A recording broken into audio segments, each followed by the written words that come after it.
Well, good evening, racing fans. Welcome to racing action from Grand River Raceway for this Monday evening. Our first dash will go to post in approximately 19 minutes. We're live here from Elora Center, Wellington. Blue skies overhead, although it is kind of warmish, 30 degrees Celsius. Shall we get a look at the changes on this evening's card of racing? And note in race number 1, note that number 4 cover band changing blind brattle to blinkers, blind to blinkers.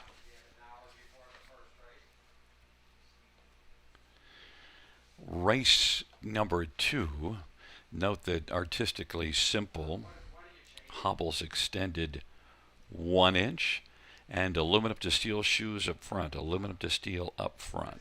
Shoe change. Scratched is 5 Redline Wrangler.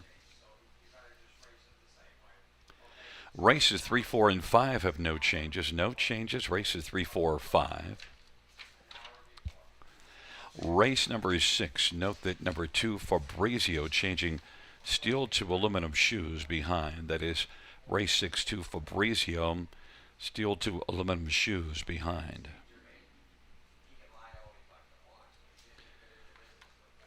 Race number 7, number 4, Groovy. No, race number 7, number 1 rather, Willow B is scratched, scratch 1. And then note that number 7, Ira, is minus the Murphy blind on the right, minus the Murphy blind on the right, and adding side rolls, adding a side roll. Race number 8, number 4, That Moment in Life, hobbles extended half an inch, extending the hobbles half an inch.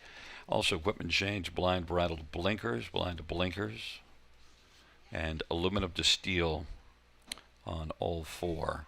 Also the shoe change.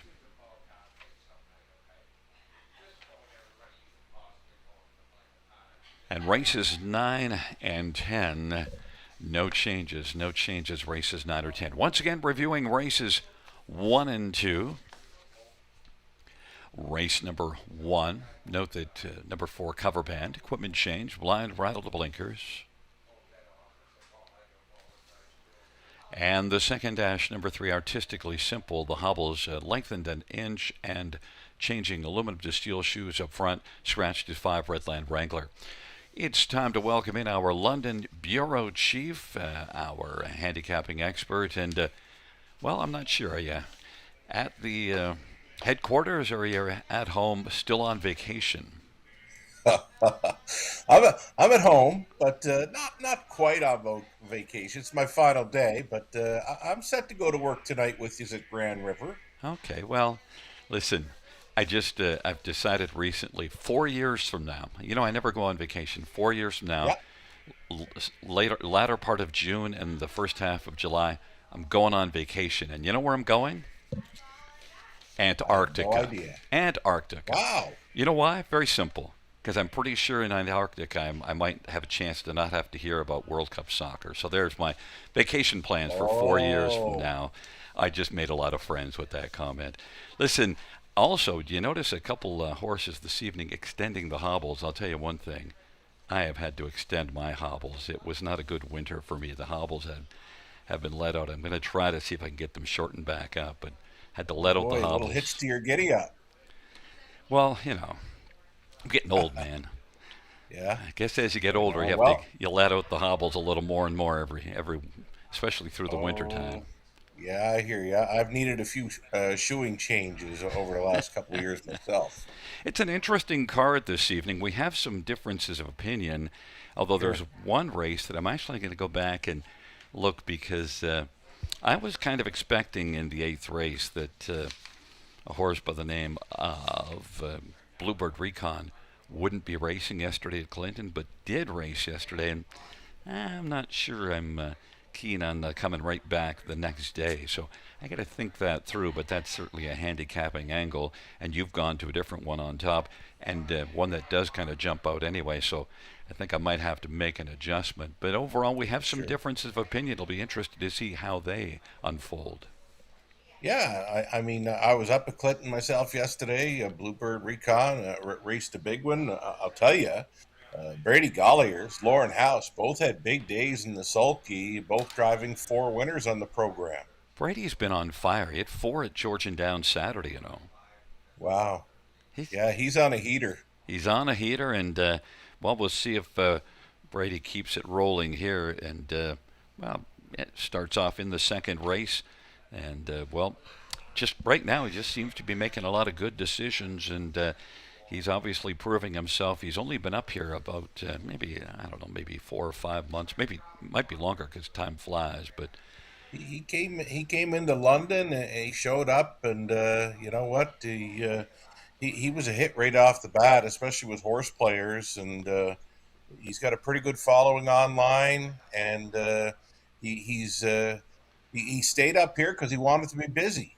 well, Wanted to be busy driving, and he can pretty much drive every day of the week here. I'll tell you one thing: with all the wins that he's racking up, that certainly helps his chances of being busy. And you know what? We're going to get busy on the pick five in about 5 minutes. At 8 minutes to post time, we're going to unfurl our pick five tickets and see just what we've got going on. Sounds like a plan.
Submissions are now open for the 2026 Youth Contest presented by the Bill Galvin Racing Alliance. Kids can win cash prizes and a VIP night at the horse races. To enter the Youth Literary Derby, write a story or poem about anything related to standardbred horses. The Youth Literary Derby is open to students in grades 3 to 8 as of June 1st. To enter the Youth Art Derby, draw or sketch anything related to standardbred horses. The Youth Literary Derby is open to students in grades 3 to 12 as of June 1st. The deadline to enter both contests is August 31st. Visit our website for more information and inspiration.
Per,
Okay, welcome back to Grand River Raceway. We're about 9 minutes away from race number 1 of 10, and we'll get to talking about some multi-leg ticket ideas here very soon. Before we get into the pick five play, big shout out to a good friend of many back in the Maritimes, Kenny Murphy. Track record performance at my hometown track. Summerside's half-mile oval on Sunday afternoon, a Governor's Plate elimination win aboard Arbitrage Hanover, 1:50.3, fastest mile ever paced in Summerside, Prince Edward Island. Arbitrage Hanover, owned by the Hardy Boys of Nova Scotia. Kenny's dad, Clifford Murphy, the training duties, and he'll be one of the favorites for the $50,000 Governor's Plate final this coming Saturday evening, Red Shores, Summerside. So, congratulations, Kenny Murphy. Big track record performance yesterday afternoon. Let's get into some pick five ticket ideas that I've mapped out my best go on an early pick five at Grand River Raceway. The opening leg, we're on the one, Victor Invictus, using number 3, My Retirement Dream, and the 6 as well, Zip Me Up. I think I've got the 6 or the 5. 5 or 6. One of those anyway. I'm going to have to go back and check my my selections there. The second race is where I'm going to go 2 deep, 1 and 4. Are You Crazy? Or the 4, Puffs Magic Shadow, 1 and 4.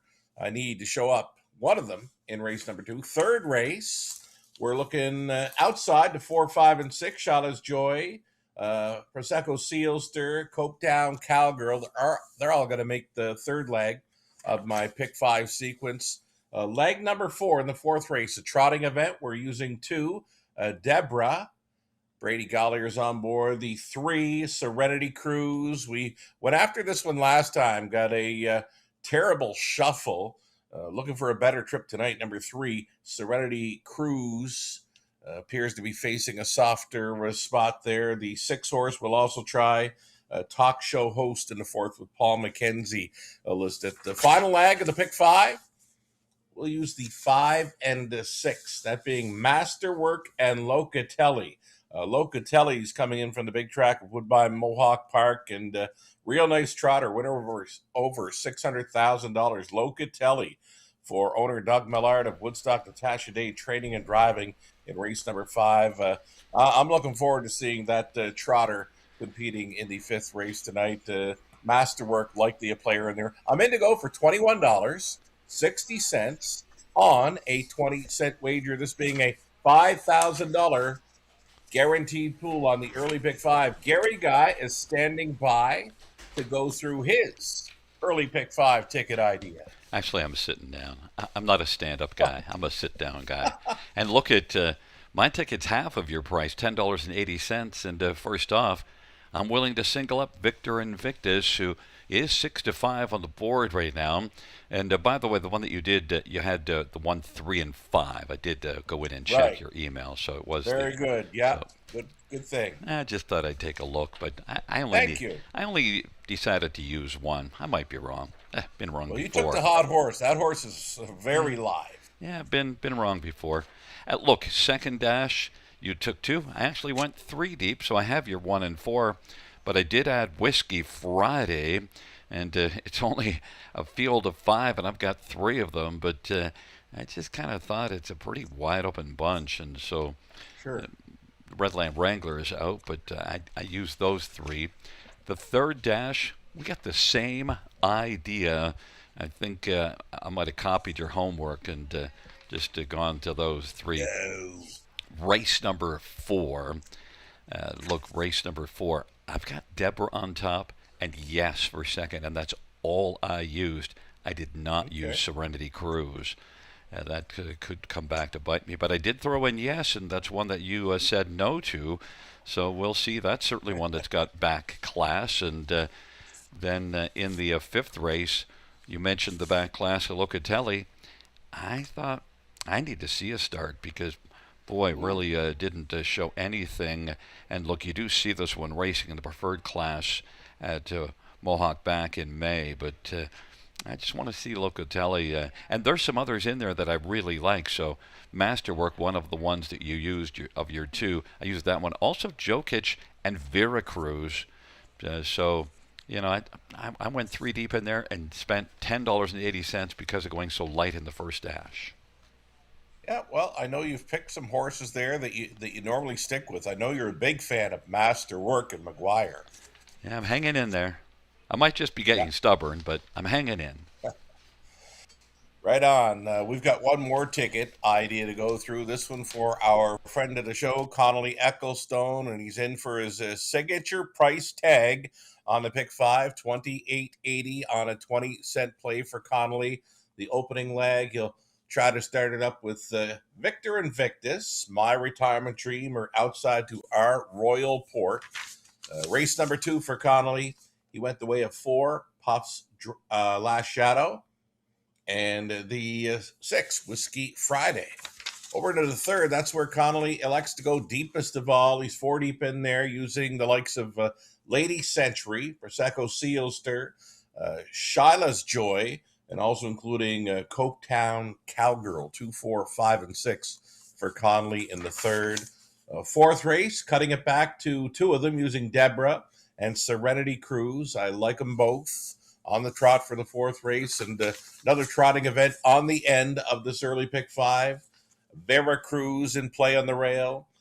Connolly also using 3 Jokic and the 5 Master Work. 1, 3, and 5 on the end of it for Connolly. And again, he's in for 28.80 on a 20-cent wager.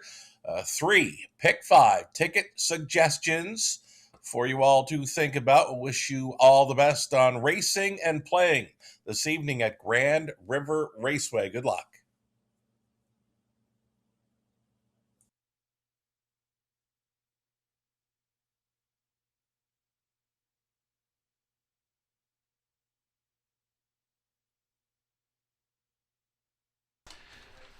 Fans, note in race number 8, I should mention we do have a missing chart line. On number 2, Bluebird Recon, racing yesterday at Clinton, finished third in a dead heat by 6 lengths in 157 and 4. That's 157 and 4. And Brady Golliers drove. So race 8 to Bluebird Recon, the missing line, third in a dead heat by 6 lengths in 157 and 4.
Field 4. Race number 1 on parade. 1 Victor Invictus, Sammy Filya for Jimmy Copley. Number 2 is Missouri, Jason Ryan for Paul Walker and Julie Walker.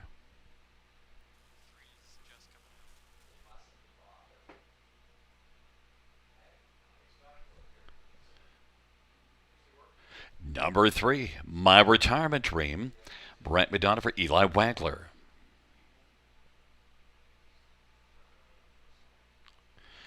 Number 4, cover band, Lauren House for Cassidy Schneider and Colonel Schneider Jr.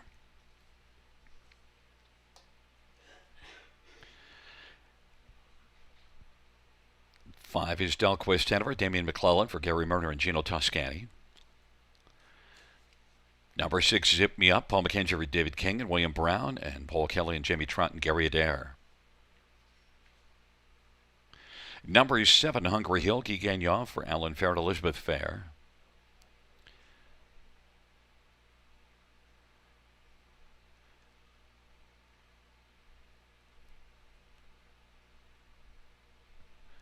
And number 8, our Royal Port, Austin Surrey for Gerard Mares and Tag Incorporated. Field of 8, race number 1.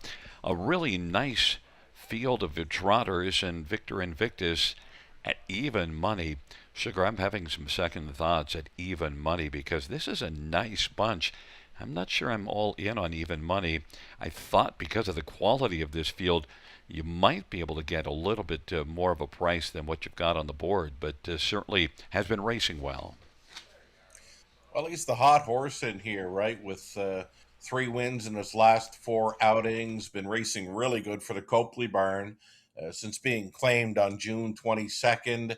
Will be trying for his 3rd straight victory tonight. Still in for that $20,000 tag, which he was claimed for 3 back. And he's a good fit with these, and with the inside post, you could likely assume that he would be on or near the lead again.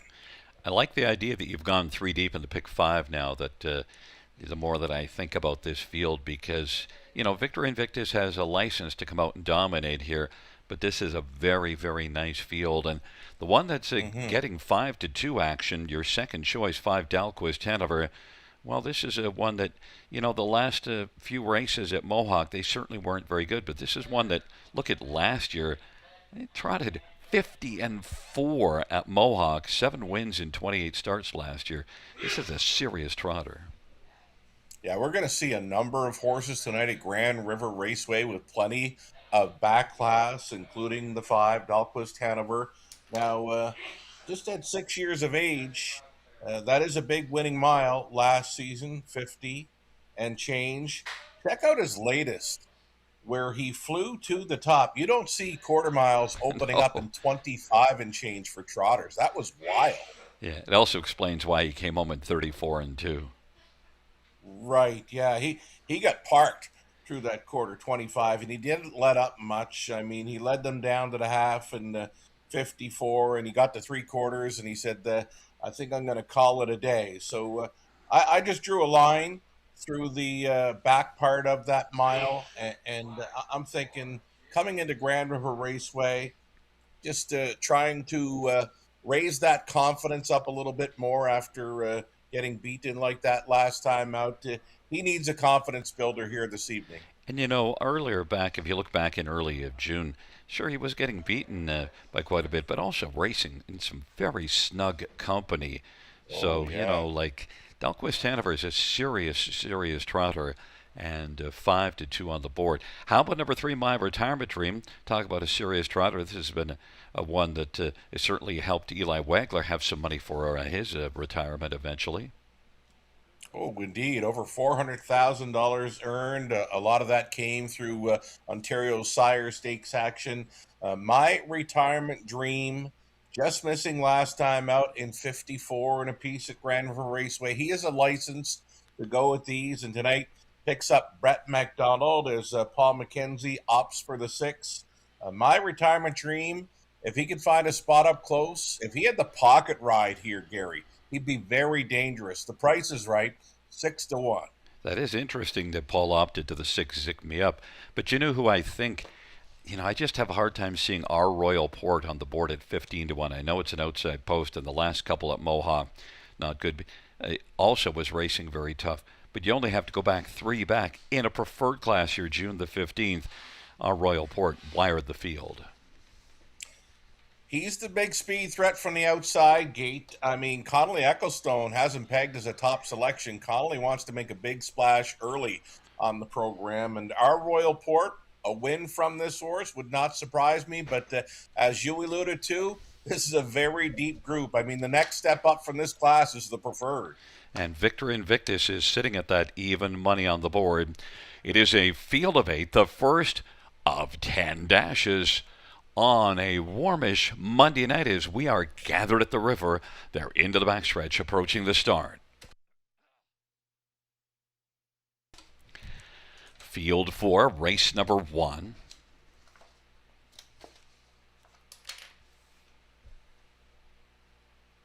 All in position.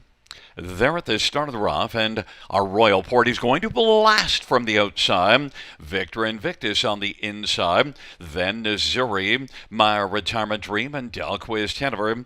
And then it is back to Cover Band and Zip Me Up. And trailing the field is Hungry Hill, but our Royal Port was hungry early, and at 21-1 was able to grab the lead. But Victor Invictus, who is 3-5 now, is going to drive on, and Austin Surrey taking a hold of our Royal Port and letting Victor Invictus come on the outside. Victor Invictus and Sammy Filia will lead the charge, 27-4 opening quarter. Royal Port is racing position second, and then is Missouri's third. My Retirement Dream is fourth on the inside in front of Dalquiz Tenor, and then it is back to Cover Band and Zip Me Up, and Hungry Hill is trailing, 27-4 opening quarter. Victor Invictus and Sammy Filia has the front. Our Royal Port at 21-1, enjoying the view, sitting in the pocket. Missouri third. Now My Retirement Dream has stepped to the outside and is working and is first over. And on the outside, Dalquiz Tenor is on the back of My Retirement Dream. Cover Band is racing sixth, and seventh is Zip Me Up. And then it is Hungry Hill, who is well back, trailing 56-4, half of a 27-4 opening quarter. Victor Invictus leading. Our Royal Port is staying right there in the pocket as they race their way on to three quarters. My Retirement Dream third, still about 3 1/4 from the front. Now rolling off cover, Dalquiz Tenor is going to get out wide. 3 deep and is coming on. Missouri on the inside, then Cover Band and Zip Me Up and Hungry Hill. Victor Invictus, but here comes Dalquiz Tenor. My Retirement Dream center of the track. Victor Invictus has some work to do. Victor Invictus, though, still leads by about 2 1/4. On down the stretch drive, Victor Invictus is going to get another victory, 3 in a row. My Retirement Dream. And then third is between Dalquiz Tenor on the outside, and further out wide was Zip Me Up, 154-4. Well, Sugar, I was starting to be nervous about the low price on Victor Invictus, but on the board at 3-5 and then raced like a 3-5 horse should.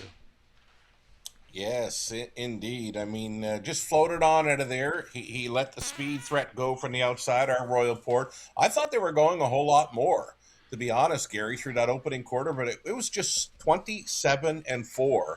So they weren't in much of a hurry and able to get down to the half in 56-4.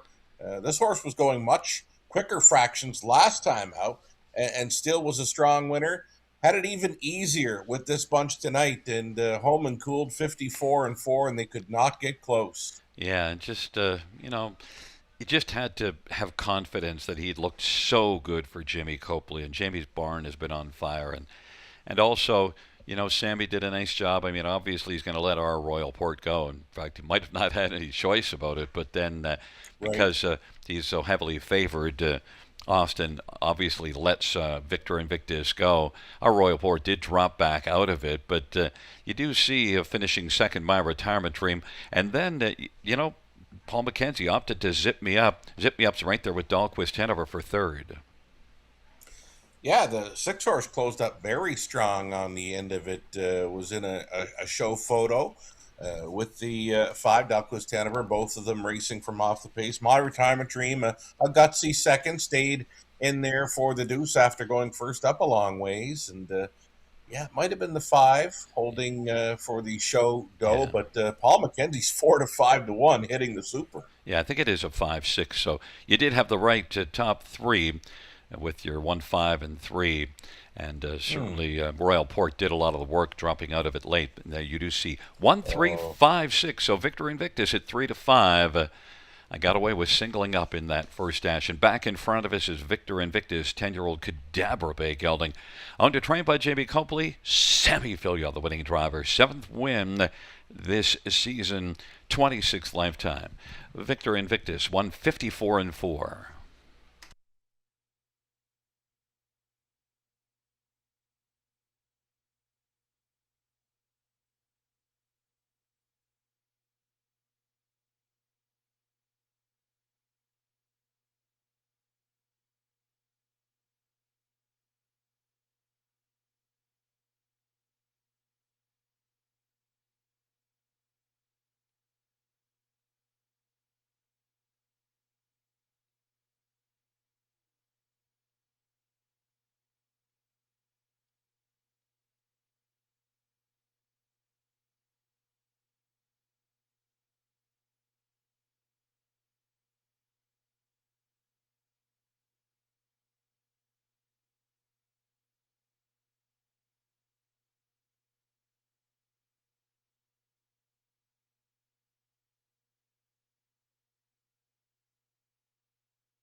The first race payouts 1, Victor Invictus, 320, 220, and 210. 3, My Retirement Dream, 320 and 240, and 5, Delquist Hanover, 260. $2 exactor, 930. Dollar try, 1580. The dollar super is 120, 205. 20-cent super, 2441.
First race or finish from the top, 162 53487. That's 162 53487 on the bottom.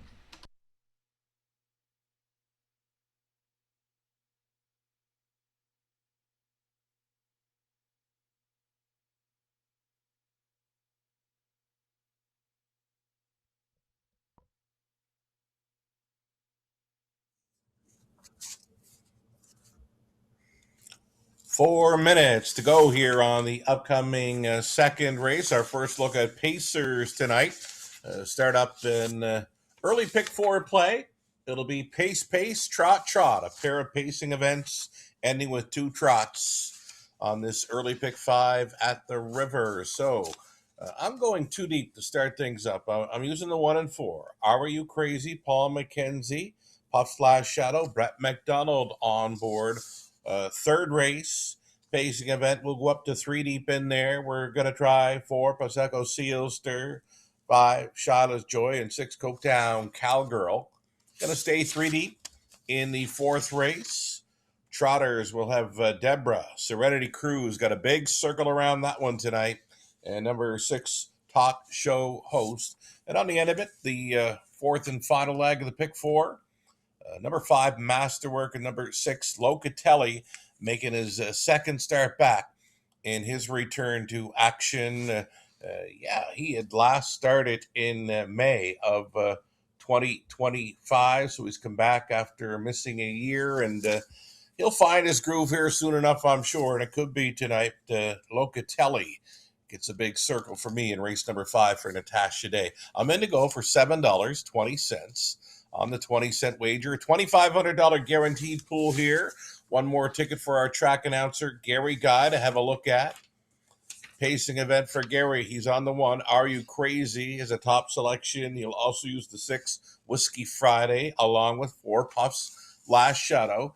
Gary staying three deep in the third race. We're both including 4, 5, and 6 on leg 2 of the pick 4 play. The fourth race, Gary's on Deborah, and yes, 2 and 4 for Gary in the fourth. And in the fifth race, his top selection being 5, Masterwork. He loves to back that horse when racing at Grand River Raceway. Number 3, Jokic makes the ticket as well as 1. Veracruz, Gary in for 1080. The identical price as his pick 5, as he singled up the winner, Victor Invictus, in the opener. So Gary's still live on his pick 5 play. The single worked out. One more ticket idea for the early pick 4, Connolly Echo Stone. What does Connolly have mapped out here for $9.60 on a 20-cent play? Connolly, the opening leg, went to the 4, Puff Slash Shadow, and 6, Whiskey Friday. Deepest of all in the third with a 2, 4, 5, and 6. Connolly in the fourth goes the way of 2, Deborah, and 3, Serenity Cruise. And on the end of the pick 4 play, it's 1, Veracruz, 3, Jokic, and 5, Masterwork. Again, just $9.60 if you're in to go with Connolly Ecclestone. Pick 4 ticket suggestion. A little over a minute. We'll have Gary Guy and a post parade coming up next.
Field on post parade for the second. 1, Are You Crazy? Paul McKenzie for Melissa Rennie. Number 2 is Arts Arsenal. Sammy Filia for Paul Walter.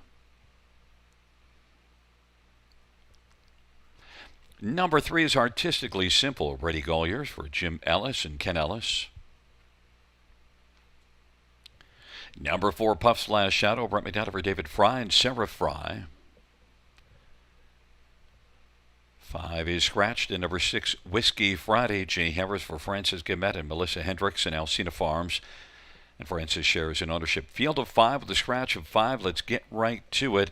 Number 1, Are You Crazy? Despite being a while since this one landed on the top 3 and only one win on the year, is the top pick. Both of us on top, and 4 to 5, Sugar. Yeah, you mentioned a while. Well, how about it's been a while since he's had a decent post? I mean, he finally draws inside. Yeah, you just see all those 8, 8, 7, 8, 7, 9. So that's got to be a big part of the story. 4 to 5 on the board with Are You Crazy getting a lot of love. And look, Paul McKenzie's having a good training season and another good driving season as he just keeps racking up wins. Past 9,500 recently. How about number 4, Puff Slash Shadow was second here, just only 2 races back, and that was in this class. Yeah, it seems to be getting some class relief here. He tried a tougher bunch last time out, but a pretty good deuce from off the pace, and Brett's letting them rattle and roll here pretty good out of the post parade, opening up those lungs, and I like to see that. The one thing to note, though, that's the only top 3 in the 13 starts this year, but at least you do see that this one raced down at this level only twice. A lot of all the other starts were in against tougher, so has fit well here, kind of say, in with his peeps. 5 is Scratch, so number 2, Arts Arsenal, I guess would be your third one. And Arts Arsenal is one that things aren't going well for Arts Arsenal, but 54-4 at Mohawk last race. Yeah, Arts Arsenal, I'm going to peg as a player here. I mean, we've already seen Sammy in the winner's circle, race number 1, a very easy victory for Victor Invictus. So we know Sammy's confidence is riding high going into race number 2, and maybe that'll rub off on the Arts Arsenal to hit the ticket. Yeah, 7 wins lifetime, but no wins in the last 2 seasons. 0 for 23 and just 4 top 3s. But this is the bottom class, so you don't get a lot of form. I love to call this one the remedial class. Arts Arsenal has earned his way in here. Whiskey Friday, I used this one on my multi-leg tickets, my second choice, even though, boy, Hanover wasn't very kind to Whiskey Friday last time out. Wasn't at all. He was in pretty snug there as they got around that Hanover half miler, 56 and a piece. Now that's a big mile over that track. Thing about Whiskey Friday, there's absolutely no gate speed, so he's going to be at the mercy of the pace. If there's any hot early fractions, it could set up for him. But he's a strictly a closer, but he does have a big burst on the end of it. If he happens to be close, it could set up for him, but yeah, I'm going to stick with the 1. You know, there's 5 in here. The other 4, besides Whiskey Friday, have 1 seasonal win combined, and Whiskey Friday has 7 on the year. 1 3 in a row in front of you at Western Fair. Yeah, all from off the pace. He's always had a really good kick on the end of his mile, but you know, Grand River Raceway, I normally say you can win from anywhere, but I mean, that first race, Victor Invictus won so easy. I mean, there was nothing in there that was able to move off the back end. Well, one thing, you know, you say that he doesn't leave much, but you know what? He's not going to get any worse than 5th. Right.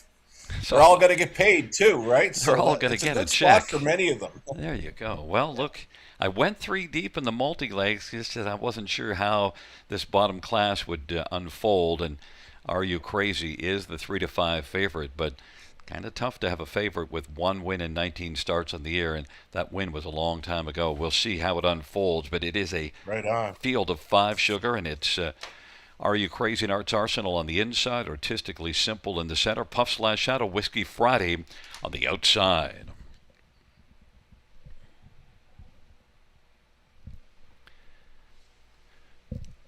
Field 4, the second dash. They're in position. They're at the start of the rough. Arts Arsenal and Are You Crazy?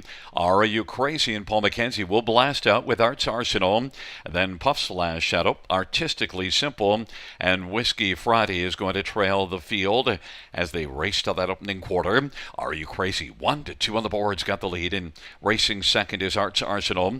Then Puff Slash Shadow, Artistically Simple, and Whiskey Friday. Are You Crazy was quickly able to grab the early lead and will be looking to pick up a second panel breather off a 27-second opening quarter. Paul McKenzie and Are You Crazy is moving smartly right now. Arts Arsenal is racing second and Puff Slash Shadow third. Then Artistically Simple and Whiskey Friday is at the back of the bus. 27 quarter, they head up towards the half. They're all in a line, and it is Are You Crazy? And McKenzie with the front and leads on into the backstretch. Advantage right now is a length and 3/4, 56 half at 29 seconds played. Arts Arsenal second. Puff Slash Shadow now from the backfield. Whiskey Friday is moving, and then it is back to Artistically Simple and popping out from third. Puff Slash Shadow will give cover to Whiskey Friday, and Puff Slash Shadow is coming on now at 5-2 on the board, trying to track down the 1-2 Are You Crazy? And they race by 3/4. Are You Crazy? Puff Slash Shadow has now moved up, and they're on even terms, those two. 3/4, 124 and 4, 28 and 4, third panel. Puff Slash Shadow now is come on to take the front from Are You Crazy? Whiskey Friday is racing third, and Arts Arsenal is fourth. It is Puff Slash Shadow. Are You Crazy? That was trying to fight back on the inside. Puff Slash Shadow and Are You Crazy?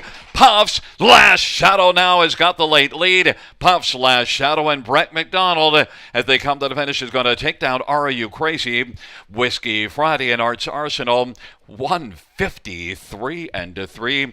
They went pretty quickly for this bottom class, and Are You Crazy was beaten by Puff Slash Shadow in the stretch drive. Sugar.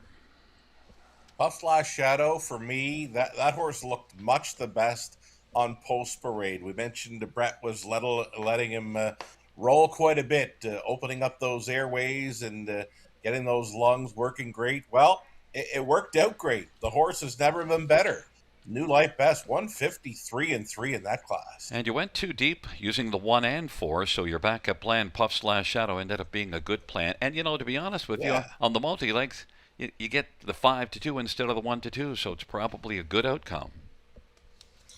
I would think. I mean, Are You Crazy sort of was popping off the page for me.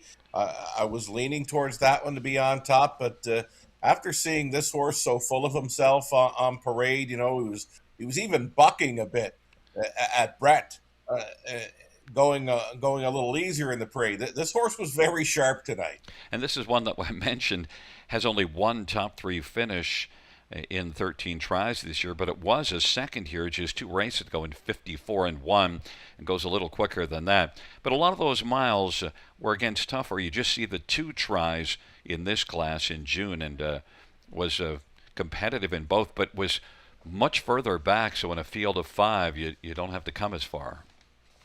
Compact field of 5, anything can happen. Puff Slash Shadow, I don't think has seen the end of Brett McDonald. I mean, he got along great with this horse tonight. It's a 4-1, 6-2 top 4. Nice mile of 153 and 3 for Puff's Last Shadow coming back in front of us. Puff's Last Shadow is a 5-year-old shadow play, Big Gelding, by David and Sarah Fry. David Fry, the trainer, and Brett McDonald, the winning driver. It is a new career best, 153 and 3, lowering the career mark by 2 1/5 seconds.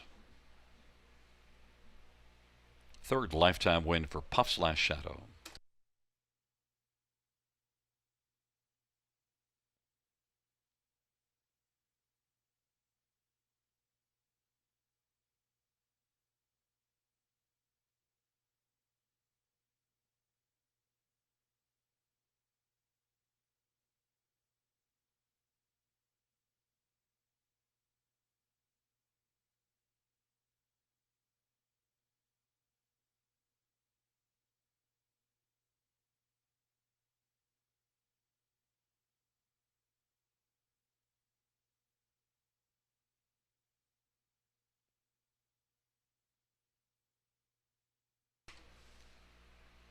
Second race, payouts 4. Puff/Shadow, 750, 340, 210.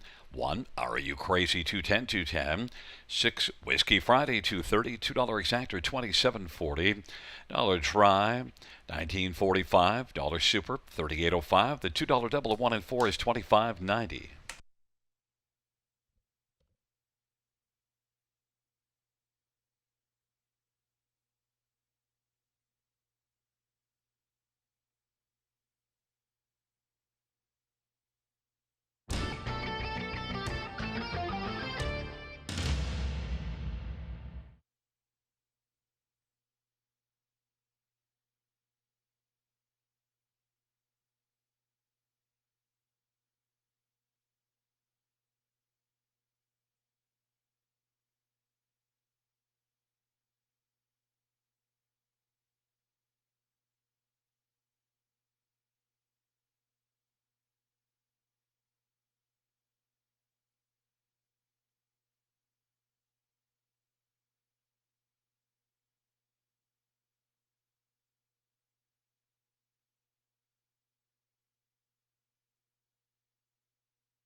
The second race order finished in the top 2, 4, 5, 1, scratch 3. That's 2, 4, 5, 1, scratch 3 on the bottom.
Field on post parade for the third. One is Irish Eyes Are Smiling. Austin Saray for Phil DeRoche and Susan McKeegan. Number 2, Ladies Century. Sammy Philly for Corey Giles and Brad Gray. Number 3, Shadow Secret. Jay Harris for Lyle MacArthur and Frank Grandinetti. 4, Prosecco Sealster. J.B. Renault for Julie Walker and Dr. John Bradbury. 5 is Shiloh's Joy. Jason Ryan for Jacob Roberts and Steve Adams. Number 6, Copetown Cowgirl. Brady Golliers for Rod Boyd and Dale Devine. Number 7 is Ann Mack, Geek Gagnon for Shane Weber and Tom and Elizabeth Rankin. And Brady's Snud Phoenix, Brett McDonough for Dominique Gladue and Francois Dupuis and Serge Leonard. Field of 8, race number 3. Let's get to number 6, Copetown Cowgirl. We both have this one on top, and yet 5-1 on the board, Sugar. Pretty good price for a horse that just missed last time out. You're getting one of the hotter drivers in Ontario and the B tracks on board. Brady Golliers with the big day. You mentioned 4 wins Saturday night, Georgian Downs, another 4 victories yesterday afternoon at Clinton. And we'll see him on board this Copetown Cowgirl. As mentioned, a runner-up finish in the latest, and that was a pretty good improvement for her last time. Yeah, the only top 3 finish in 10 career starts, but that was the best, and 55-4 compares very favorably in here for Copetown Cowgirl, and likely to blast, because if you're going to blast from post 8, you might as well blast from post 6. I agree, and plus I don't see a whole lot of early speed with this one. Maybe the 4 goes out with her. You got a 2-year-old on the inside up from Prince Edward Island. I don't think we'll see much speed from that one, so I think the lineup here 4-6 or 6-4. Now 6, the horse that's a filly that's improving. Shiloh's Joy is 7 out of 11 in the top 3 on the year. Second beaten a nose at Hanover last race. Race here June the 29th. And at first glance, you wonder off that 2-minute mile last time out, but 54-4 here 2 starts back. Yeah, that puts her right in the thick of things with these. She looks great too, by the way. A daughter of McWicked, Jason Ryan, no stranger to the winner's circle at Grand River Raceway. And this filly, always in the hunt, right? Really good check getter, and I can see why she is 7-5 with these. You mentioned the 54-4 speed, but always right there with them, always in the hunt. Yep, 5 consecutive top 3 finishes, including an 11th length win at Hanover, all the way on top in 2 minutes and 1. Hanover just doesn't yield the times that we yield here in Shiloh's Joy. $7,000 yearling purchase, London Classic sale. Number 4, Prosecco Sealster is likely going to be leaving along with Copetown Cowgirl and has the inside advantage over the 6. Things could maybe go her way. Yeah, it looked to be some give and go last time out as Copetown Cowgirl took control early. Well, this one let her go and came back around for the retake. Bert Renault stays on to drive, and Prosecco Sealster for sure going in the right direction.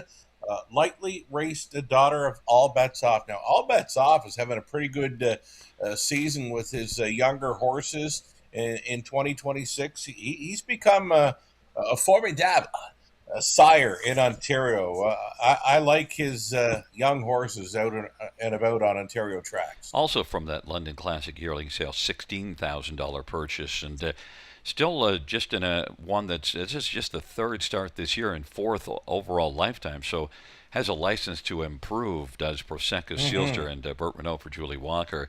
And then we both used those 3, the 4, 5, and 6 on our multi-leg tickets. But number 7, Ann Mack, is one that's done enough that you kind of think, well, I wonder what she'll be doing here. 55-4 last time out. Yeah, not a bad trip. Was missing a week or 2, right? Because she had fallen before a race at Kawartha, so they give her a bit of time. And Ann Mack, though, Guy Gagnon stays on the drive. He got along fine. with this daughter of cattle wash last time out, and I'd give her a shot with these. Maybe not for a victory, but I'd be using in the tries and supers. You know who raced well for a piece and then tired late was that Three Shadows Secret. Was third when they turned from and finished sixth, and still was a mile of 55 and fourth. So Shadows Secret is not without a shot in here. If there's one that could throw a wrench into things here, Jay Harris hopping up on this one. Now, he's driven her before over Flamborough with you calling the action. If Jay could put this one in play, like maybe sit 2 or 3 early, I'd give her a big shot at hitting the ticket. 15 to 1's a big price for this one. Yeah, and sent up by Lyle MacArthur, 15 to 1. But the money is in on Shiloh's Joy, 6 to 5. But we both have 6 Copetown Cowgirl at a little nicer price of 7 to 2. We'll see how it unfolds, but it's a field of 8 for the third dash, taking up their positions.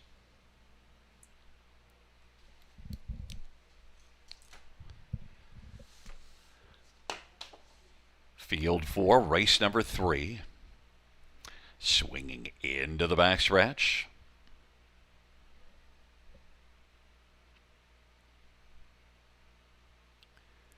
Field 4, race number 3, nearing the start. And the field is at the start of the rough and getting up well. Copetown Cowgirl, Ladies Century, Shadows Secret, Irish Eyes Are Smiling, then Shiloh's Joy. Prosecco seals her third last, then Ann Mack and Wellback is Snud Phoenix, but Copetown Cowgirl is moving on the outside, but Ladies Century insisting on the lead, so Copetown Cowgirl will take back now and move on over to the pylons in front of Shadow Secret, who is fourthly placed. Then Irish Eyes Are Smiling is racing fourth on the outside, and down on the inside, that is Shiloh's Joy, but it is right now Ladies Century who's got the lead. Copetown Cowgirl as they race their way on up past us, and Shadow Secret is third off a 26 and 4 opening quarter. Then fourth is Shiloh's Joy, and racing fifth, Irish Eyes Are Smiling.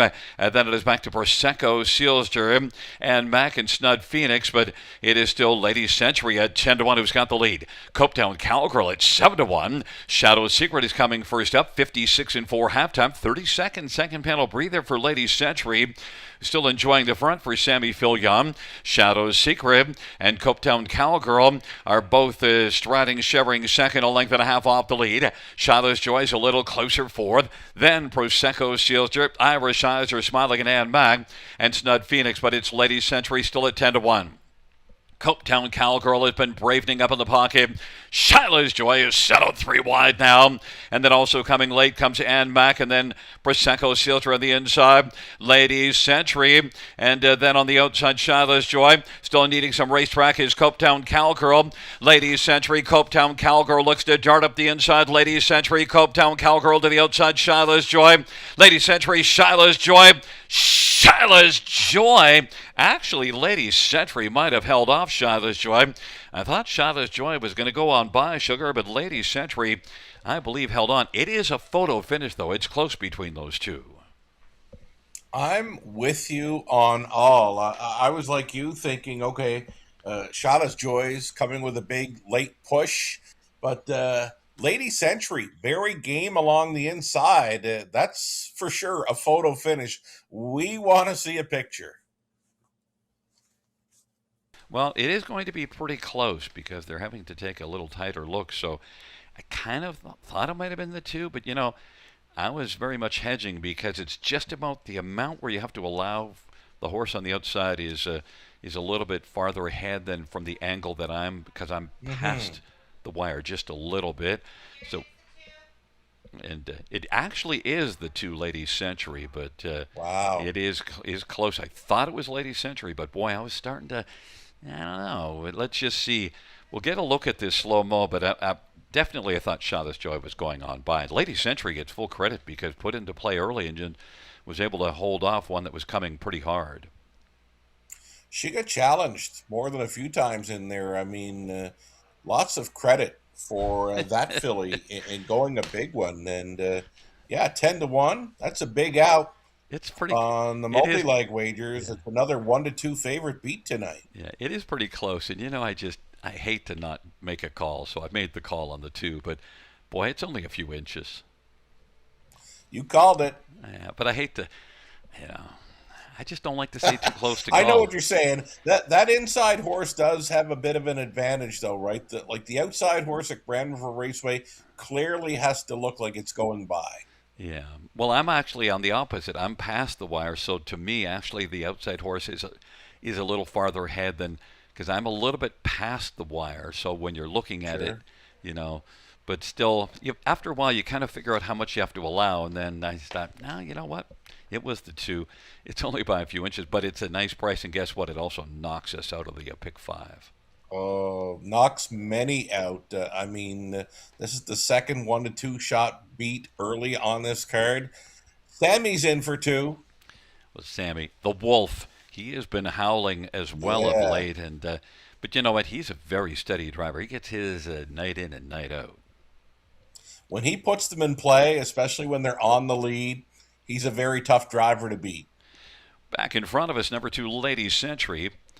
Lady Century is a 3-year-old cattle wash bay filly owned by Brad Gray, trained by Corey Giles. Sammy Filia, the winning driver.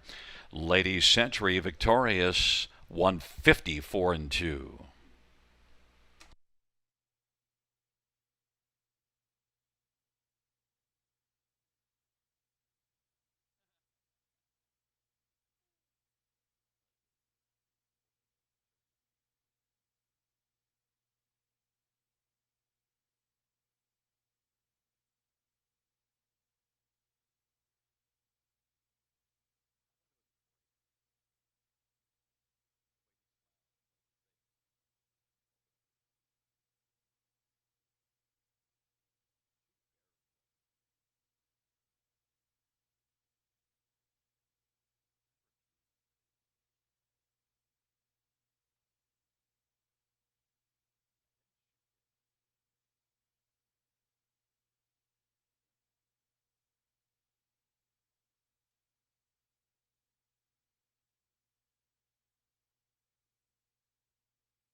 Third race, number two, Lady Century, 2210, 683.90.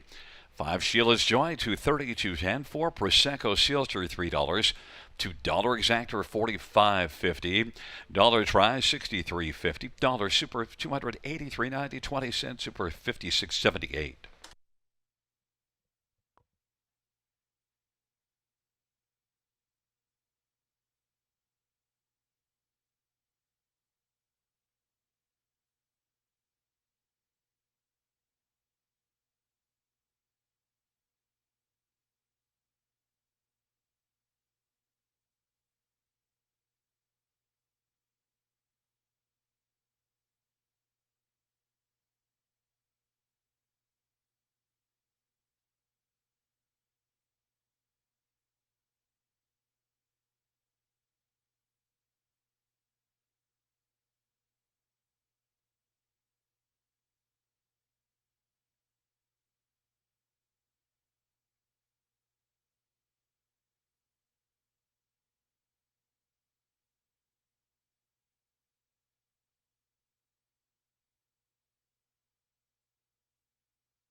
third race, or for finish in the top. 816-32457. That's 816-32457 on the bottom.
Field for the fourth race on parade. 1/3 times the Dream. Brett McDonald, Ron McDonald, and Shengo. Number 2 is Deborah. Brady Collier for William McClure and Ryan McClure.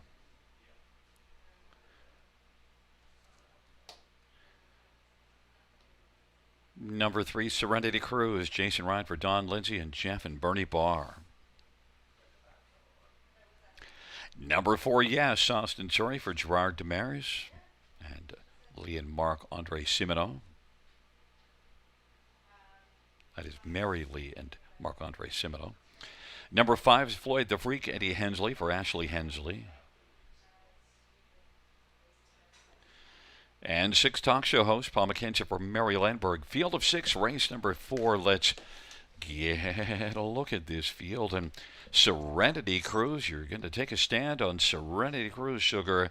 Certainly this is one that's got a lot of back class, but so far just the last few starts, not quite the Serenity Cruise of old. I took a stand on him. I took a stand on him last time, Gary, and it didn't work out. I mean, he left sharply from the 8 hole, found a spot up close, but then he got a wicket shuffle, like was sitting near last, going up to 3/4, and the chart line doesn't really do it any justice.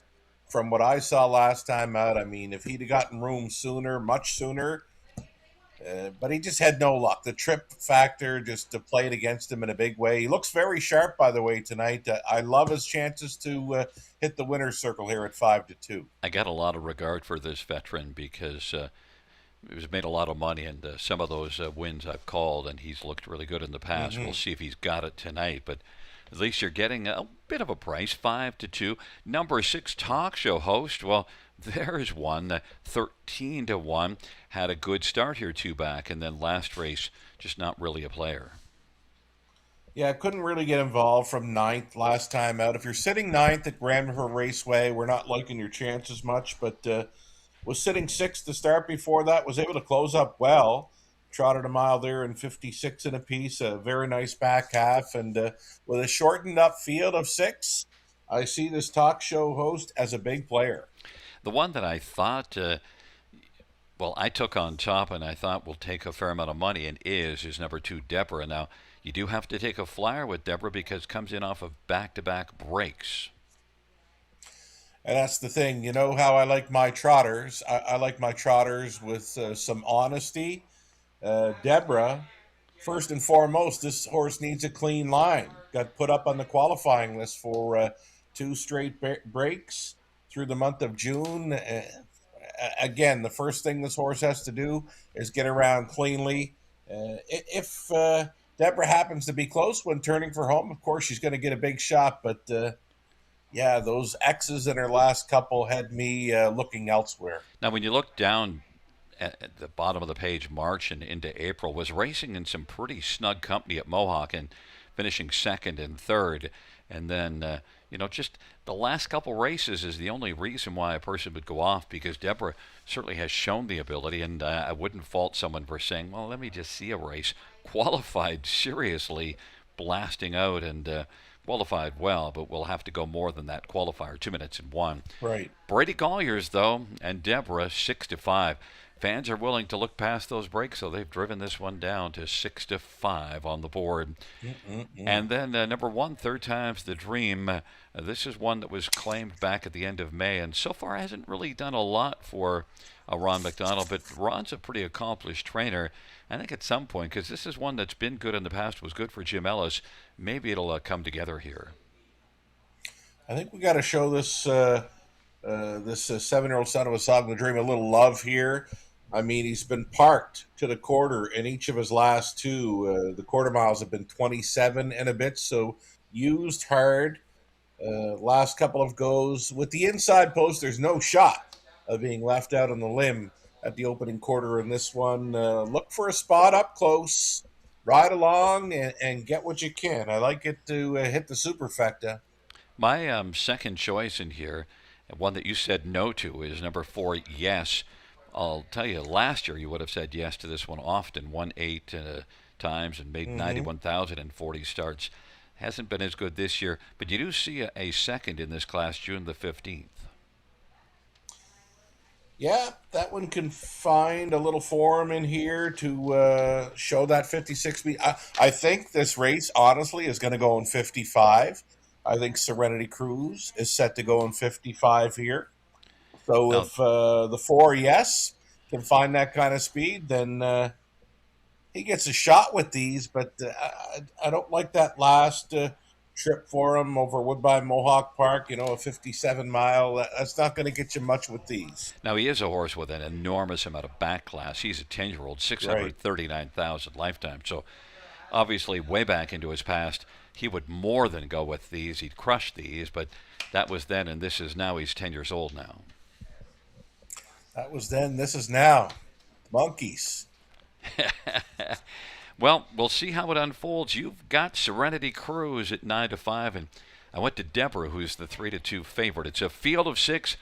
It's the 4th dash on a marvelous Monday as we are gathered at the river.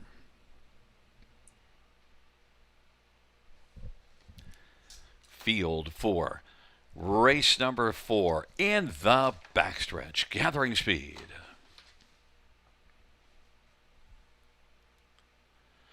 Field for the 4th race. In position, and they're at the start. And Serenity Cruise is going to cruise out with Deborah to the inside. Yes to the outside. Third Time's the Dream. Floyd the Freak and talk show host Serenity Cruise cruising early. Leads by 2 right now over Deborah. And Yes is on the inside third in front of Third Time's the Dream. Then it is Floyd the Freak and talk show host. They race on to the opening quarter. Serenity Cruise is on the board at 2-1 for Jason Ryan with the 4-5 Deborah. And and Brady Gollier sitting in the pocket. And racing third is Yes and Yes. Well, no, off stride. Third Time's the Dream is now racing third. Floyd the Freak is fourth, and then talk show host. And they head up to the half of a 28-4 opening quarter. Serenity Cruise. Deborah racing the pocket. Third Time's the Dream. Floyd the Freak and talk show host, 5 in a line. And Serenity Cruise is cruising. Leads by 2 1/4. Off at 28-4. Opening quarter half, 58-2 at 29-3 second split. Deborah's racing second, 2 1/4 off the lead. Then Third Time's the Dream and Floyd the Freak and talk show host. And it is Serenity Cruise in front of the heavily favored Deborah and leads by 2. Third Time's the Dream, Floyd the Freak and talk show host. Positions unchanged. And it is Serenity Cruise getting things all his own way as they race their way onto that final turn. 3/4, 127-1, and Serenity Cruise is cruising. Talk show host now is making a bunch of noise from the backfield. Deborah is second. Talk show host is third. And Third Time's the Dreamers racing fourth. Serenity Cruise. Deborah trying to close. Deborah is sent up. And talk show host to the outside. Serenity Cruise getting some urging. Serenity Cruise now coming. Deborah is going to roll on by Serenity Cruise. Deborah wins it, Serenity Cruise, and then Third Time's the Dream. And talk show host won 56-3. Gary, you're getting good at calling those tight ones, and another one where they land on that line together, but you're pretty confident in saying number 2, Deborah gets up in the final strides, 156-3. I'll tell you one thing. I thought Deborah was going to be going by and winning by more. And it is actually close. I got away with the close one in the last race, which was, I don't know if you saw the photo. It wasn't by very much, but oh yeah, I do feel that Deborah got there. Serenity Cruise, though, I'll tell you, full mark Serenity Cruise. Yeah, he looked great on the parade. We talked about his last start where he took a wicket shuffle. So what does Jason Ryan do tonight? He gives him open road to do what he wants to do. I mean, I thought when I saw the half in 58-2, I said, they're going to have a hard time getting to this fella. And then he sprints 28-4 through the third. And when Deborah came to him, he wasn't done. He was still offering up a fight. But, yeah, they're on the line together. Another tight one at the river. Yeah, well, you know me, I can't say too close to call. And I feel pretty certain that Deborah did get by. But I was expecting this horse when Deborah was coming. You know, Serenity Cruise hung a little stronger than I thought, and there's Deborah, and you're going to see this coming to the slow motion, and just only goes by just from about 5 feet before the wire. Yeah, it was a good horse race, good stretch drive. That little 6-horse talk show host got a big motor under the hood, made a big brush around that final turn, just couldn't sustain that rally through the stretch drive, but pretty good horse race for these trotters, and Deborah back to herself now after going on the qualifying list. She's going to pose for a winner's circle photo. It's a 2-3-1-6. Back in front of us is number 2, Deborah, 4-year-old Muscle Mass Bay mare, owned by William McClure and Ryan McClure. William McClure, the trainer. Brady Gollier's the winning driver. It's the 3rd win for Deborah this year. 9th lifetime. Deborah, 156-3.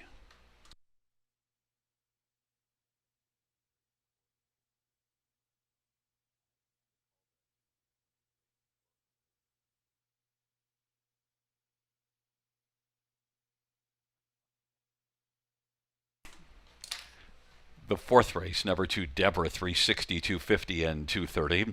3, Serenity Cruise, 270, 220, and 1. Third Time's the Dream, 270. $2 exactor, $7.90. Dollar try, $11.65. Dollar super, $36.60. 20-cent super, $7.32.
Fourth race, order of finish from the top is at 312654. That's 312654. The fifth race is up next. It's Kathleen's Birthday Trot. Field of 9, going to post in 5 minutes.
Winback Farm graduates are born to compete and race to win and have made over $480 million and have won over 50,000 times. Yearlings for sale at Goshen, Ohio, Lexington, London, and Harrisburg.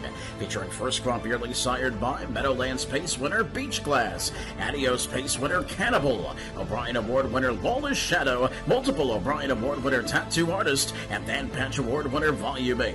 Yearlings eligible for multiple racing jurisdictions. For more information, visit winbackfarm.com.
Field for the fifth race.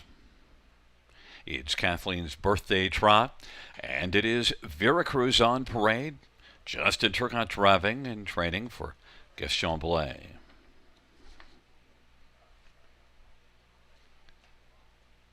Number 2, Catkin Morgan, Brady Golliers for Roy Jeffries. Number 3 is Jokic, Paul McKenzie, David Jim King, and William Brown and Gary Dare. 4 is Muscle Fashion, Andre Guy for Caitlin Graham and Steve Mihalik. And number 5, Masterwork, Sammy Filia for Jeff McGuire and Jean Allaire and Gino Billito and Anne-Marie DeMars. Number 6 is Locatelli, Natasha Day for Doug Millard.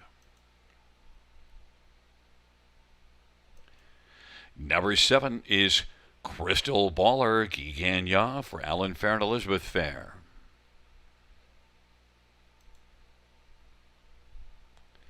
Number 8 is Dream Nation, Jason Ryan for Marie-Helene DuPont. And 9 is Spun from Magic, Jay Havers for Cassidy Schneider and Colonel Schneider Jr. It's a field of 9 for race number 5. Features the Super High 5 Kathleen's Birthday Trot. Let's get a look at this field. And, well, the classy number 6 Locatelli is one that you're going to be getting a decent price if things are holding. 9-2 right now, has been dropping in the last few minutes. He's a good-looking trotter, right? Big son of Muscle Hill. I got up close with him a month or two ago. He stabled at Dorchester Downs, and we had a group of people out visiting for, I believe, a wine tasting event. And Locatelli was one of the horses that put on a pretty good show for sort of like a fund race for those that attended Dorchester Downs for that wine tasting event. Locatelli, I talked to him that day, and he said, might be a better spot for him here tonight. He was in very tough on his return race after missing about a year. So it was a tough spot for him to come back in that latest start at Woodbine Mohawk Park. So this race 5 event, much like the first race, next up would be preferred. So Locatelli's a much better fit with these. The one that used on top is the one that the fans are wanting to back the most is 5 Masterwork, and raced pretty darn well here last time out, beaten by Victor Invictus. We already saw that one come back here this evening and win. Right, Victor Invictus, an easy winner of the opener, so a pretty good measuring stick, right? We mentioned this is much like that race 1 field, Masterwork. He's been pretty honest this season. Anytime we saw him last year, if he'd show a break, we'd be saying, if he can mind his manners, he'd be a good fit with these. Well, now, 1 year older and a little more honest, and he's a great fit here. He actually showed some gate speed last time out to sit along up close, and we'll hope for more of the same. He gets a big shot with these, Gary. And June 15th in this class, he beat this class by 2 lengths and even suffered interference and was parked at the quarter, but it didn't matter. Masterwork was good there. So, 6-5, certainly getting a lot of love. Number 4, Muscle Fashion, one that's improving now. Yeah, pretty good check getter. Last couple of starts has been right there, and some pretty good miles at both Georgian Downs and Grand River Raceway. I'll give him a shot at hitting the high 5 play here. You're going to need some prices underneath, especially if 5 Masterwork happens to be in the top spot of this high 5. So that's what we're doing. We're looking for some price players to go underneath. Number 4, Muscle Fashion, and Goish, a good fit with these. Tons of back class on that Muscle Fashion 11-year-old, 524, Yeah. 524,000 lifetime. So he certainly belongs. 1 Veracruz. I tell you, Veracruz moves up a level, but was really good here last time out. Yes, was on the outside for a long ways through that final half, and was able to get the job done, 56 in a piece, and 13-time winner. And Justin Turcotte stays on to drive. Inside advantage, should have this one sitting in the top 3 or 4 early. I don't think it's going to make a move first up, because he will be facing much tougher. I think you just want to ride pylons and come late. If he's close when turning for home, I'm not saying he can win it, but he can get a big share of the high five. He's been a really strong earner the past couple of seasons, earning a bit more than $2,000 per start, about $2,300 per start, which is a pretty fine take for Vera Cruz. 3-1. It's definitely one that can get the job in here. And how about number 2, Catkin Morgan? Is one that you threw onto the ticket off of a win at Georgian Downs in 57-2. Yeah, that's a pretty good mile. That was the third start back off a long layoff. I mean, it's only the third start of the season, but I like that line from Georgian Downs. Pretty good back half. And Brady Golliers, we've seen in the winner's circle already tonight.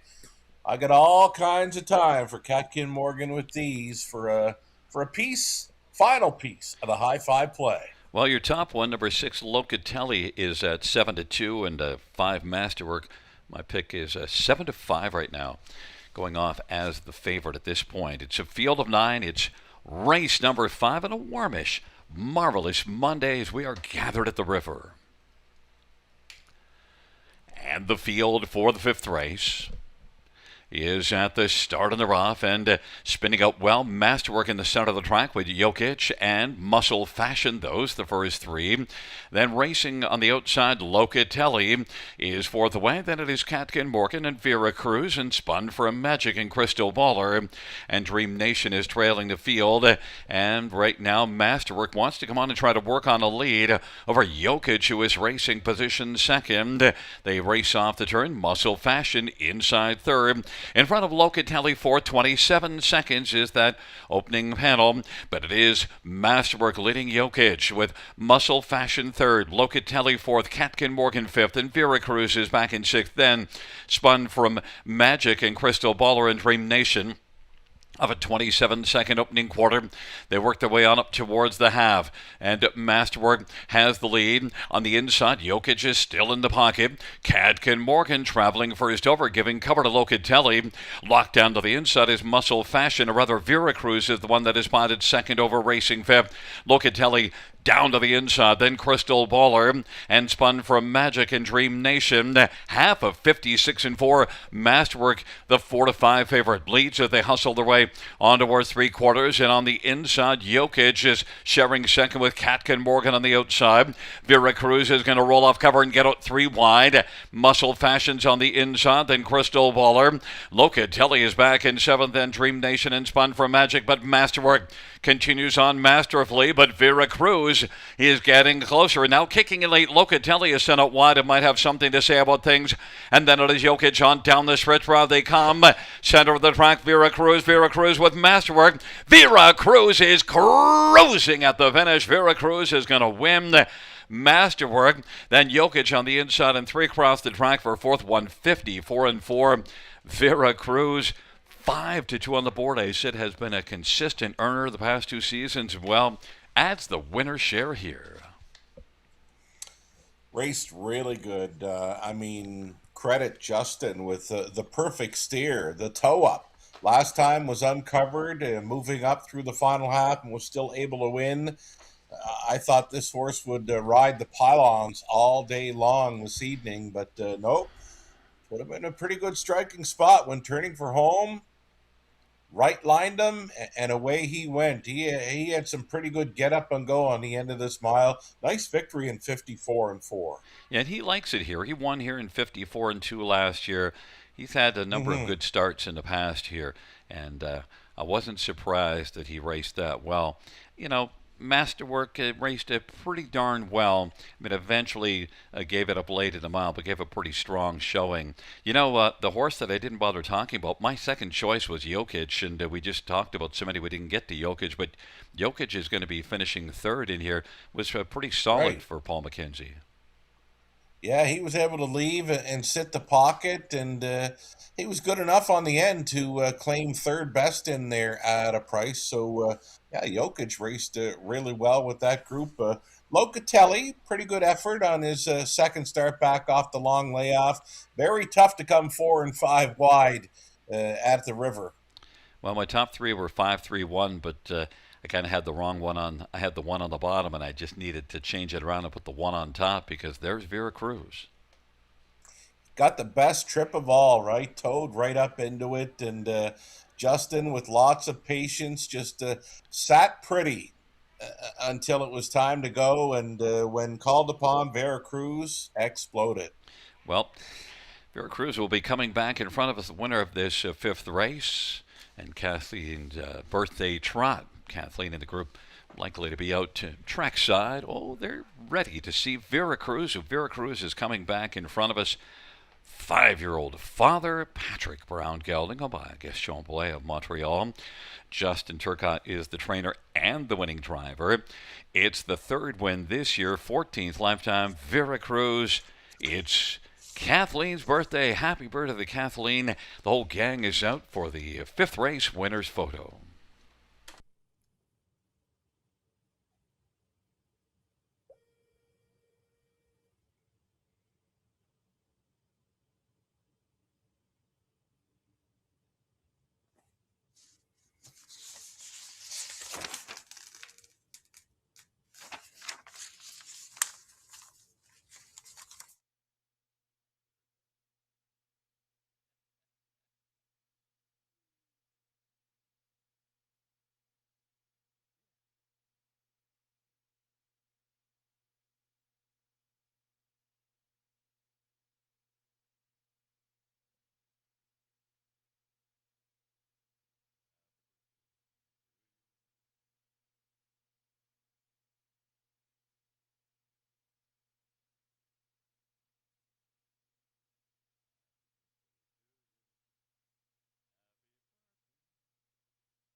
Fifth race. 1 Vera Cruz pays $753.30 and $270. 5 Masterwork $262.20 and 3 Yokage $4. $2 exactor $15.60. Try $41.05. Dollar high five is $1,833.85. The 20-cent high five is $366.77. 20-cent pick 3 $20.57. The 20-cent pick 4 $142.85. And the dollar pick 5 $1,619.55.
Fifth race, where we finish from the top, 173-526-489. That's 173-526-489 on the bottom.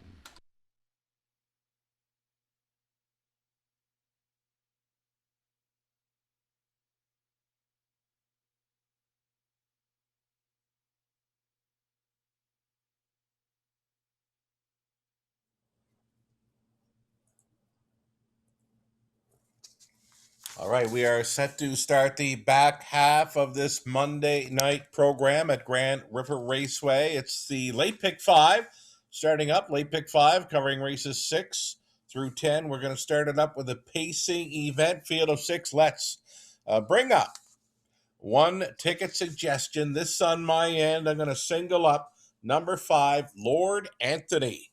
Lord Anthony making the second start back off the layoff angle and now dips for the price of $8,000. The claiming tag $8,000 for 5, Lord Anthony. Again, second start back off a layoff and now facing much easier. Likely the easiest this horse has faced in a few seasons. Single for me all day long to start up this pick 5 play. Over to race number 7. We went the way of 4, Groovy Baby Yeah, and the 6, Power Wash. I've got lots of love for in there. Austin Sorey driving for trainer Blair Burgess. 6, Power Wash gets a big shot for me in race 7. 8th race, middle leg, pacing event, inside 4. 1, 2, 3, and 4. And we should note that the 1, 3, and 4 all getting trainer changes there in race number 8. The 9th race, same deal. Inside 4. 1, 2, 3, and 4. And the 10th race, final leg of this pick 5 sequence. We're using 1, Better Bell. Number 6, Annie's Diva, who was so good last time out. And then 8, Britta's Best Bet, the outside chance. Just 19.20 on a 20-cent wager. That's what I'm offering up for a pick 5 ticket idea at Grand River Raceway. Another ticket idea for our track announcer, Gary Guy, coming your way with his late pick 5 ticket idea.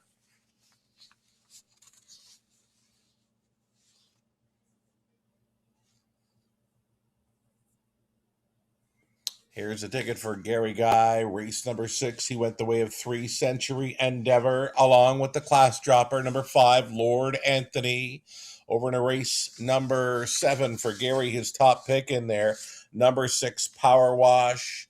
He's also liking the chances for 4, Groovy Baby Yeah, and he does include the 2, Cold Creek Coach Yeah, in for a piece of that one as well. The 8th race, middle leg of the pick 5 for Gary, top selection. Ace 40 naked that moment in life, that's better. Race 8 top selection for Gary is the 4, that moment in life. He also includes 2, Bluebird Recon, and number 5, Sherlock Now. Gary's single comes up in the 9th race. He's all over number 2, Snake Eyes Hanover. And then the final leg of the pick 5 sequence, Gary's top pick, number 5, Angels Among Us. Also including the rail starter, Better Bell.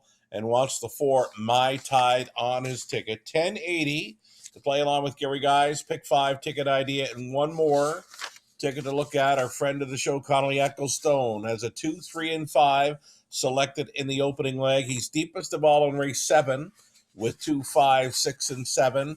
Using a pair of them in race 8, number 2, Bluebird Recon, and 3, Vino Louis make Connolly's ticket. The 9th race, 2 deep in there with Snake Eyes Hanover and Funny Business. And on the end of the pick 5, Connolly going with the 1, Better Bell, the 3, Cold Creek Espero, and the 4, My Tide makes his ticket as well. He's staying on that $28.80 price tag for his 20-cent late pick 5 at the River. Best of luck on your pick 5 plays tonight.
Field on Post Parade.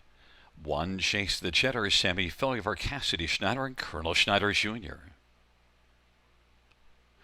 Number 2, Fabrizio, Jay Harris for Janai Gallant and Martin Kepfer.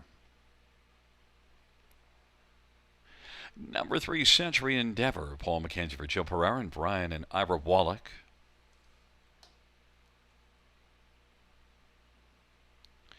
Number 4, DLC Deo, Brady Collier's drive for Francis Guillemette and Nutricolo Canada. Number 5, Lord Anthony, Damien McClellan for Ben Hollingsworth and Mike Goldberg. And number 6, New Shooter, George Ketros for John Braid. Field of 6, race number 6. Let's get a look at this field. Well, Lord Anthony is your top one. Did not fare very well here last time out, but, well, second start back off of a layoff. Yeah, he still paced a mile and 54 and a bit for his first start back, and I've known this horse for a few seasons now, and I've never seen him in this easy. This is a major, major class drop for Lord Anthony. Picks up Damien McClellan. Ben Hollingsworth does the conditioning for Michael Goldberg. He looks great, by the way. Yeah, look at back in March racing at Western Fair. Non-winners is 65,000 lifetime condition, purse of 10,000, and that's a much snugger bunch. And Lord Anthony way down. Now into this, what we call the remedial class. The winners under the 8,000, the bottom class, but not even that level. The ones that aren't getting checks in the bottom class of that 8,000 claiming. So Lord Anthony has a license to step right back and be large, 8-5. Mm-hmm. Number 3, Century Endeavor, though, put on a solid show until late in the mile last time out. Yeah, he was strong right through to the top of the stretch and then gave it up late. He tried the same tactics 3 starts ago on the lead all the way at the river until very late in the mile, gave it up. So it might be an issue of tote board fever for this one when on the lead. So yeah, we could be looking at a covered up trip for this horse tonight. Well, also he paced that mile in 52 and 4. It might have been a case of just asking a little too much. Now, this is one that was really good last year. Made 128,000 in 20 starts, 641,000 lifetime. Century Endeavor certainly has a lot of credentials, but this year just maybe he's starting to age out a little bit. But still, 52 and 4, 3 starts back, says he's not aging out too badly. And I used this one on top, your second choice. Then down on the inside, well, towards the inside, number 2, Fabrizio, makes a shoe change, steel to aluminum shoes on the back, and this is one that does have a win this year in just 8 starts, winning at Flamborough. And he looks pretty sharp here, too, with Jay Harris on board. He's following a helmet here just to keep him relaxed as much as he can. He is very sharp tonight, old Fabrizio. Likely to beat the one out of there. Chase the Cheddar, not a whole lot of early speed off the gate, so I could see the 2-horse finding himself a good trip in here, likely to sit 2 or 3 early. Yeah, he's got back class too. In fact, he's got a career mark of 49 and 3. So you get some veteran horses in here that have done some things in their career. And then number 1, Chase the Cheddar, is one that, drops a level from the straight 8s. And problem 2, you see X's on the dance card. Yeah, he's a little bumpy going horse, and the odd time he'll throw a break in there, but again, he goes along a bit bumpy. He doesn't have a whole lot of gate speed to work with. His best shot is to stay flat, maybe sit 4 or 5 if he can, but I don't see any early speed at all. Just to stay close and maybe pick up the pieces late to get a small share of this one. Now, we saw Sammy Filia score with one earlier this evening, Lady Century, that was coming in off of a couple of 8th place finishes and scored at 10-1. And this is one that's 3-1 on the board. But look at, if you go back to the last time this one raced in this class, June the 19th, winner Canyon, 56-2. Right, 56-2 is not going to win you a race here. I mean, they're going to go 53 or 54 here. You talked about Century and Diver showing that 52 and 54 speed. I think they're too quick for Chase the Cheddar. I think he's overbet right now at 3-1. I did have 3 and 5 used in my pick 5 play, but after I mapped out the ticket, I said I can't go too deep in the opening leg because I'm going to be in for too much money. So I had to pick one. I sided with the 5, Lord Anthony. You've got your 3, Century Endeavor. I think it comes down to those two. Well, worrying about being in for too much money, that hasn't stopped you in the past. I don't have Connolly Ecclestone's wallet. There you go. Well, and my slim wallet, I'm always in a little lighter. I like to try to fetch them without spending a whole pile.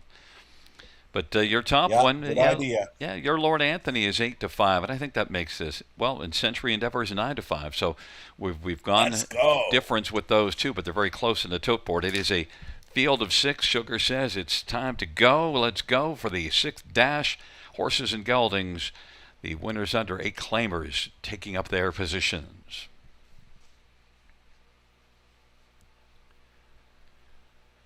Field 4, race number 6.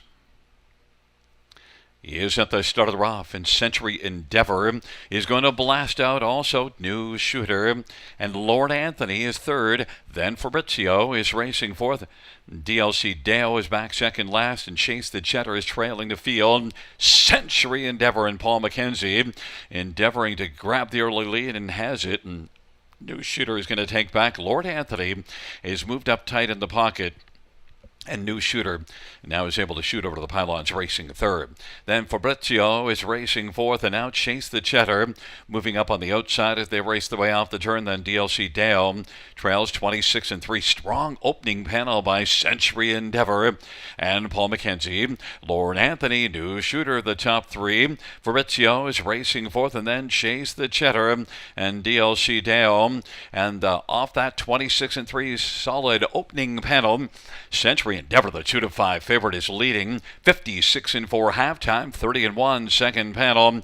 Now Fabrizio on the outside is going to come and call. Fabrizio is on the outside, taking over 2nd, and Lord Anthony on the inside. Chase the Cheddar is chasing from a little closer spot, 2nd over 4th. 5th to the inside is New Shooter. DLC Dale is back trailing the field. Century Endeavor. Paul McKenzie took a look over his right shoulder and doesn't seem to be too worried, and is showing why, because his strong right now leads it by a length and 3/4, and now by 2 3/4, 125-1, and it is Century Endeavor, Lord Anthony, and Fabrizio on the outside, and Chase the Cheddar is racing 4th, and then New Shooter. Century Endeavor as they turn on down the stretch ride. Century Endeavor is strong for Paul McKenzie. In the center of the track, Fabrizio. Century Endeavor is going to win. Fabrizio 2nd, Lord Anthony 3rd. Chase the Cheddar picks up a 4th. 153-2. Century Endeavor. Well, this time I went to the front and said, I think I'll just keep on going. You called it, Gary, your top pick, and this horse deserved this victory. 53-2, winning mile, where many of them weren't showing that kind of speed. He did show he was more than capable of it, and able to steal away through that 2nd quarter. That's what did it for him. 30-1. He was stealing away to a half and 56-4, and then some pretty nice fractions on the end of this winning mile, and he's off the schneid in 26. Very nice to see for a horse with tons of back class. His 52nd career victory. Yeah, and the class drop really got his interest, and then he was planted on the lead, and although he gave up the lead the last couple times he was on the lead against Tougher, and this time he said, you know what, I'm better than the rest of you guys. You're 8 claimers. I'm not an 8 claimer. Yeah, New Shooter opted to leave with him, and that horse was never going to make front in there. 26-3, Paul McKenzie made a statement that he was going to drive on, and again, that big 2nd quarter breather sealed the deal. This horse just jogged tonight. Again, good to see, and a heart-building win for a horse that needed it. Yeah, it's like if the horse could read the program. Come on, man, 641,000 and I'm in for 8? Yeah. I'm going to crush these. Yeah, I went the wrong way with my single. I thought Lord Anthony might show a little more in his 2nd start back, but 53-2. That's a big mile for an $8,000 claiming level. Century Endeavor Yeah, was the and only one in there that had that 52-3, 52, 53 speed within him at this point in the season. So yeah, I leaned the wrong way with my single. you zigged when you should have zagged. And Century Endeavor, Yeah, well, you know, if you miss a 2 to 5 shot, don't lose a lot of sleep over it. I'll not beat myself up. Back in front of us, number 3, Century Endeavor, 11-year-old Shadow Play, Black Gelding, up by Brian and Ira Wallach. Joe Pereira, the winning trainer. Paul McKenzie with the winning drive. First win on the season. 52nd lifetime Century Endeavor, and Paul McKenzie takes race number 6 and won 53-2.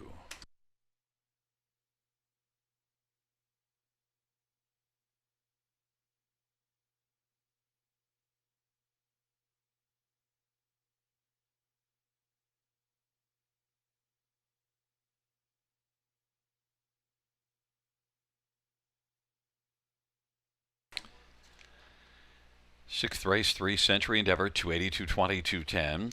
2 Fabrizio, 840 and $4. And 5 Lord Anthony, 210. $2 exactor, 2050. Dollar Drive, 1480. Dollar Super, 2770. 20-cent Super, 554.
Sixth race, order finish from the top. 421635. That's 421635 on the bottom.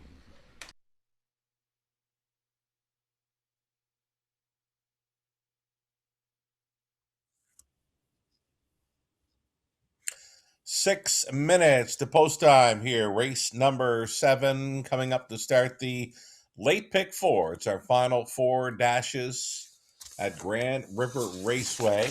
And we're going to call this an all pace pick 4. And we'll hope for some better luck to open this one up. Number 4, Groovy Baby, likely headed for the top. Number 6, Power Wash. Going to get a big shot here. It's the second start back off the layoff angle. A decent fourth in a dead heat. their last time out. It's Austin Sorry staying on for trainer Blair Burgess. 4-6 for me on starting up this pick four play. Then we're on the 1, 2, 3, and 4 in each of races 8 and 9. I think they're both kind of wide open, and I think you want to be using the inside horses. A 10th and final dash on tonight's card, the 1 Better Bell, lifetime best in the latest. Number 6, Annie's Diva, same deal. They may have found the key to that cattle wash filly. Her big win in 52 flat header going home with the lifetime best in her latest. And the 8 British Best Bet was a beaten favorite last time out, missing to Better Bell, who she's going to face again tonight. She's got that outside post to overcome, but more than capable. Should she be able to work out a decent trip in there? I'm in to go for 19.20 on the 20-cent play for this late pick four. Gary Guy with a late pick four ticket idea as well. We'll bring up Gary's ticket here as he awaits a post parade for race number 7. Gary's late pick four, opening leg, is top pick in here, number 6, Power Wash. He does include the 4, Groovy Baby Yeah, and he goes to the rail spot now. Number 2, Cold Creek Kotia is inheriting the rail. Over to race number 8, Gary went the way of 4, That Moment in Life on top, using 2, Bluebird Recon as a player, as well as the 5, Sir Luck Now. And he singles in the 9th race, number 2, Snake Eyes Hanover. Very sharp winner of the latest 2 for owner trainer Melissa Loyer. Lauren House in the driver's seat for 2, Snake Eyes Hanover in the 9th. Gary single. And on the end of it, race 10, his top pick in there, number 5, Angels Among Us. He does include the 1, Better Bell, and the 4, My Tie. Gary, just $5.40 to go in with Gary on his late pick 4 ticket idea. And one final ticket, this being for Connolly Ecclestone. Connolly might spend a little more on this late pick 4. He does, with $9.60 going in. And he's opting to go deepest of all, the opening leg. 2, 5, 6, and 7, starting things up for Connolly. The 8th race, using 2 and 3, Bluebird Recon and Vino Louis. As I mentioned, there's 3 of them in there, starting for new trainers, starting for new barns, are 1, 3, and 4 in race 8. 9th race for Connolly. He likes the chances for 2, Snake Eyes Hanover, and 4, Funny Business. And for Connolly in the final leg of the pick 4 play, Better Bells on the rail, Cold Creek Espero, Adipose 3, and the 4-horse My Tide, worth a long look, leaving right behind the car. Connolly in for $9.60 on his 20-cent pick 4 ticket suggestion. Good luck.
Field on post parade for the 7th. One is scratch. Number 2 is Cold Creek Cotija.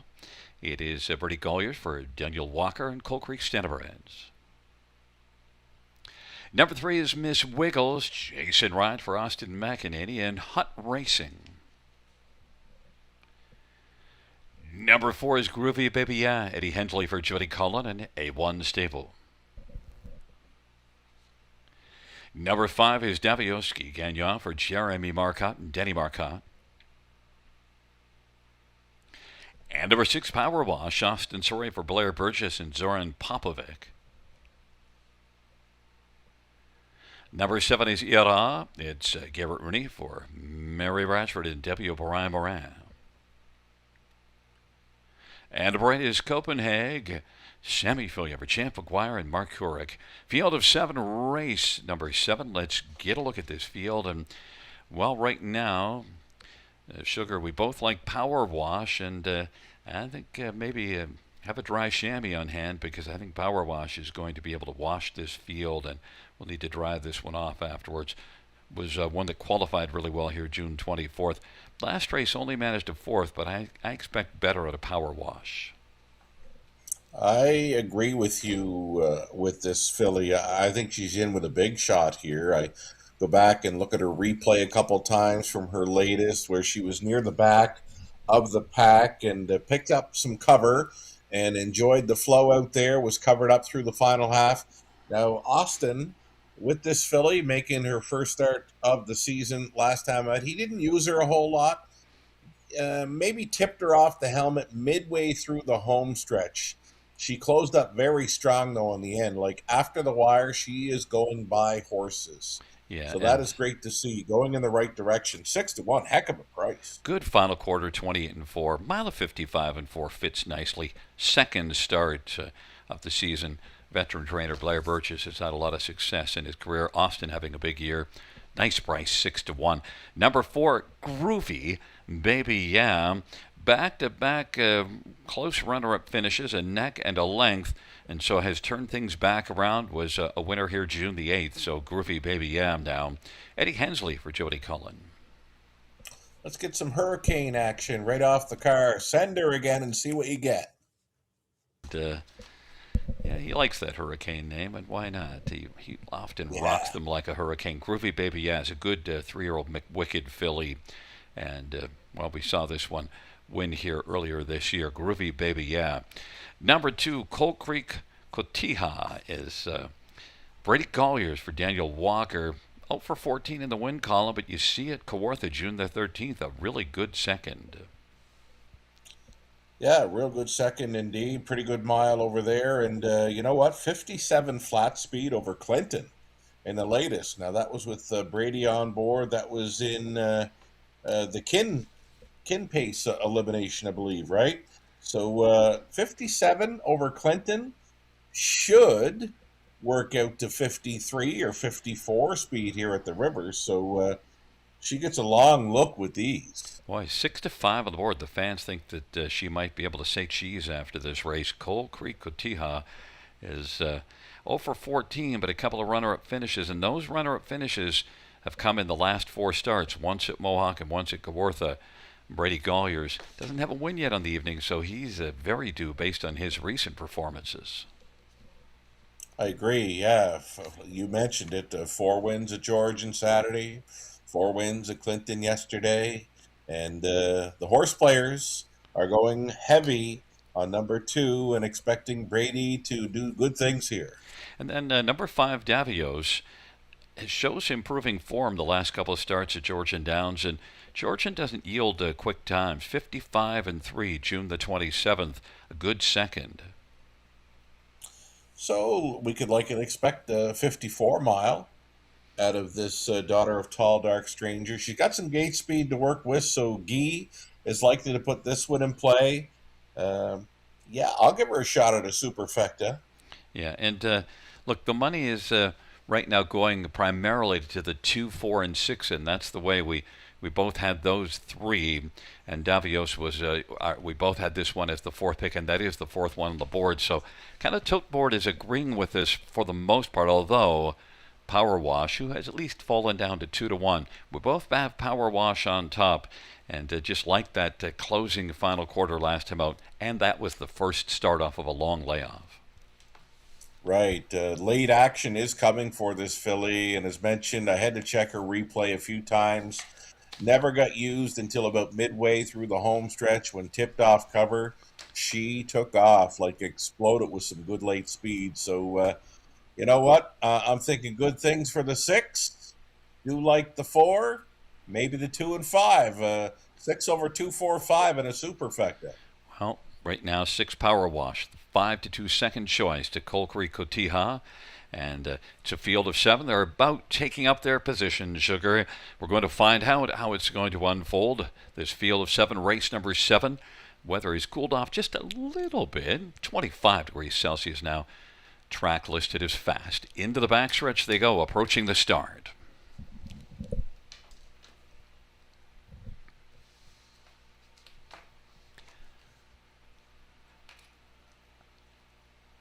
Field 4, race number 7. Moving into position. Field for the 7th race. At the start of the rough, Groovy, Baby Yam, Davios, and Power Wash, Colquhoun Cotiha on the inside, and then Iran. Then it is back to Copenhagen, and Miss Wiggles is trailing the field. Groovy, Baby Ya, and Hurricane Hensley storming out to take the lead. Davios is second. Power Wash is third. Colquhoun Cotiha is racing fourth, and then it is Iran and Copenhagen. Miss Wiggles as the field works their way around the turn. But right now, Groovy Baby Ya at 7-2 on the board. It's got the lead over Davios. Advantages a length of 3/4. 27-4 was the opening quarter. Power Wash is on the inside third. Colquhoun Cotiha is racing fourth, and then Ira and Copenhagen. And trailing Miss Wiggles, they wiggle their way up towards the half, and it is Groovy Baby Ya who's got the lead. Now Austin Surrey has put Power Wash quickly into play and is moving up on the outside. Davios is on the inside third. Colquhoun Cotiha is racing second over fourth. On the inside, fifth is Iran, and then Copenhagen, and then it is back to Miss Wiggles, and they race their way on toward 3/4 off that half of 57-3, 29-4 second pedal. Groovy Baby Ya, Power Wash on the outside. Power Wash would like to rinse Groovy Baby Ya of the lead, and then Davios is on the inside, and Colquhoun Cotiha is racing position fourth. Groovy Baby Ya holds on to the lead, though. It is holding it just ahead on the outside. Power Wash, Davios is looking for the passing lane. Colquhoun Cotiha is within striking distance, fourth, and sent out 3 wide for Brady Colliers, and then fifth is Copenhagen. On down the stretch where they come.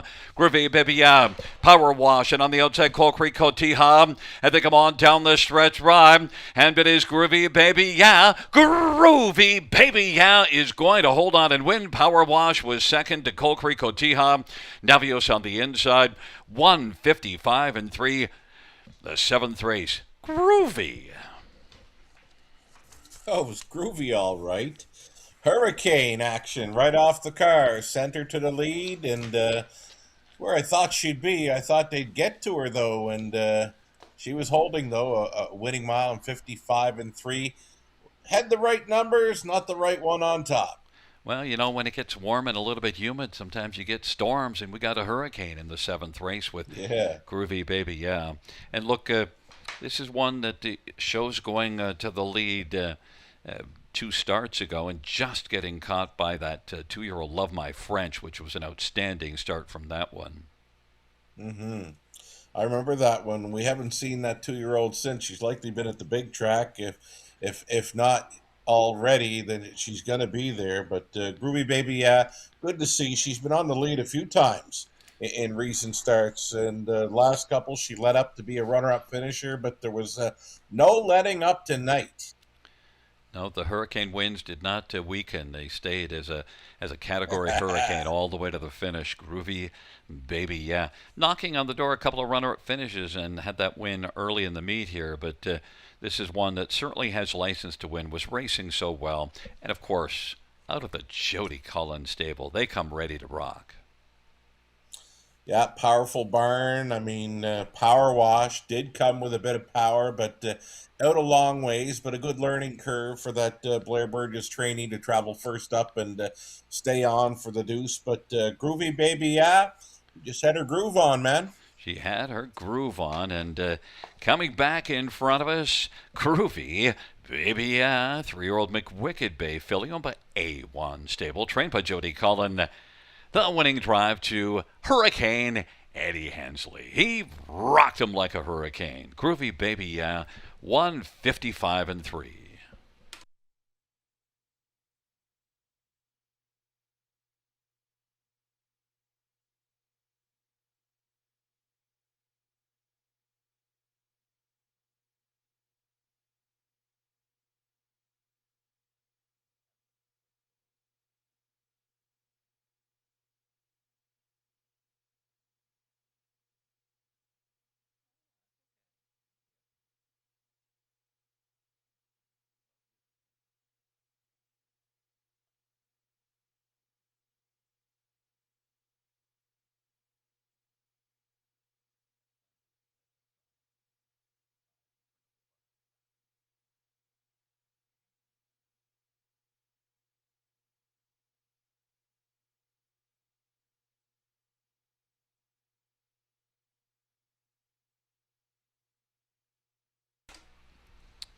7th race, number 4, Groovy Baby, 993 52 46. Power Wash, $4 260 and 2. Coal Creek Kutiha, 210.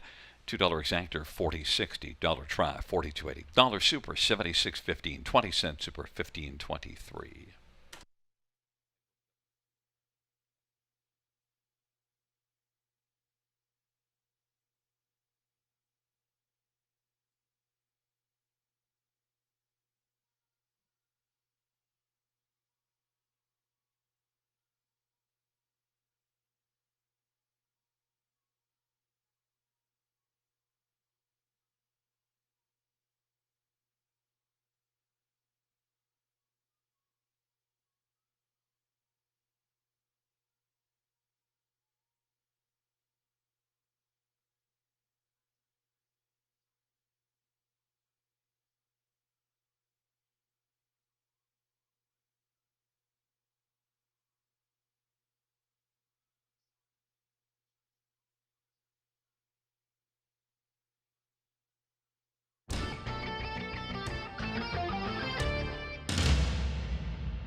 7th race.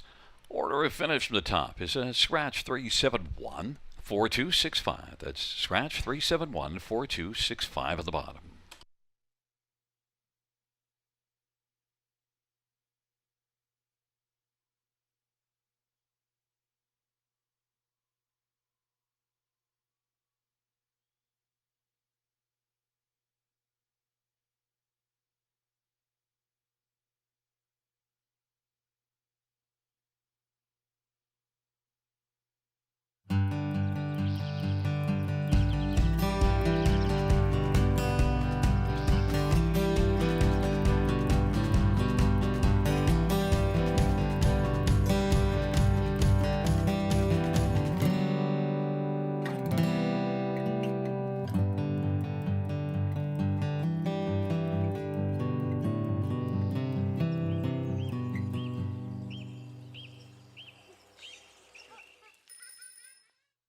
Submissions are now open for the 2026 Youth Contest presented by the Bill Galvin Racing Alliance.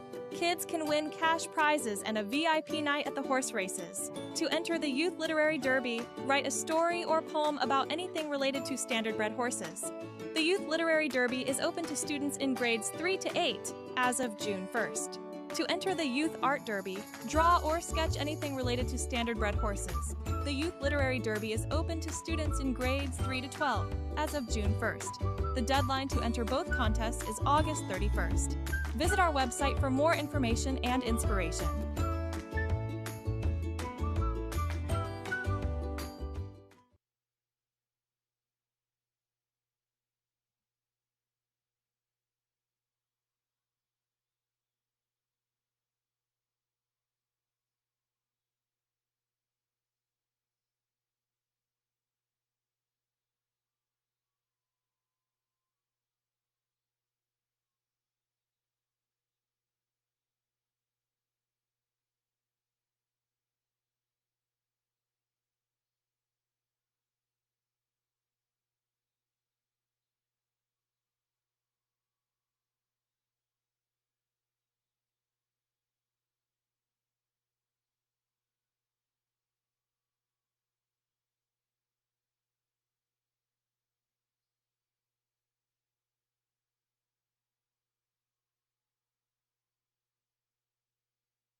field on post parade for the 8th. One Dragons better. Damian McClellan for Steve Germain.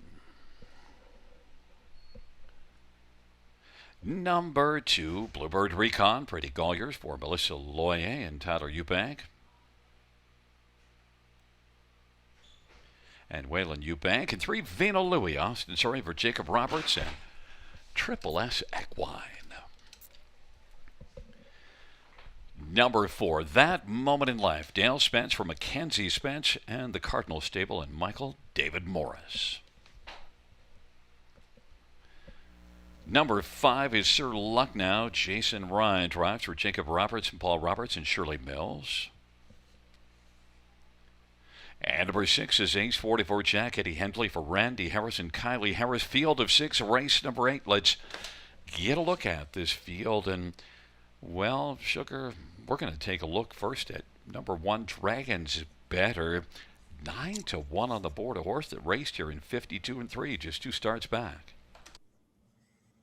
Yeah, 9-1's a nice price right now. I don't think we're going to get it come post time, but he looks very, very good out here for new trainer, new owner, Steve Germain. Off the claim, recruits Damon McClellan to drive, and we saw one earlier on tonight, I believe back, it was Brett McDonald earlier on in the program. Let one rattle and hum pretty good out of the post parade. It's exactly what Damian's doing with his Dragons Better, getting those lungs opened up and working well. I love the look of this one. I love that price. Longest shot on the board. Can't believe it. And if you were watching, that's not the only thing that got opened up. And Dragons Better is certainly opened up and ready to rock and roll. 10-1 on the board. I'm sure you got my point. 10-1 on the board. Number 2, Bluebird Recon. I'll tell you, yesterday at Clinton, raced pretty hard. Was parked at the half and 3 wide, and finished the third, beaten 6.5 lengths in a dead heat, I believe it was. 157. Yeah, dead heat for. Dead heat it for third. Pretty good mile. Respectable 157 4 mile over Clinton's half miler.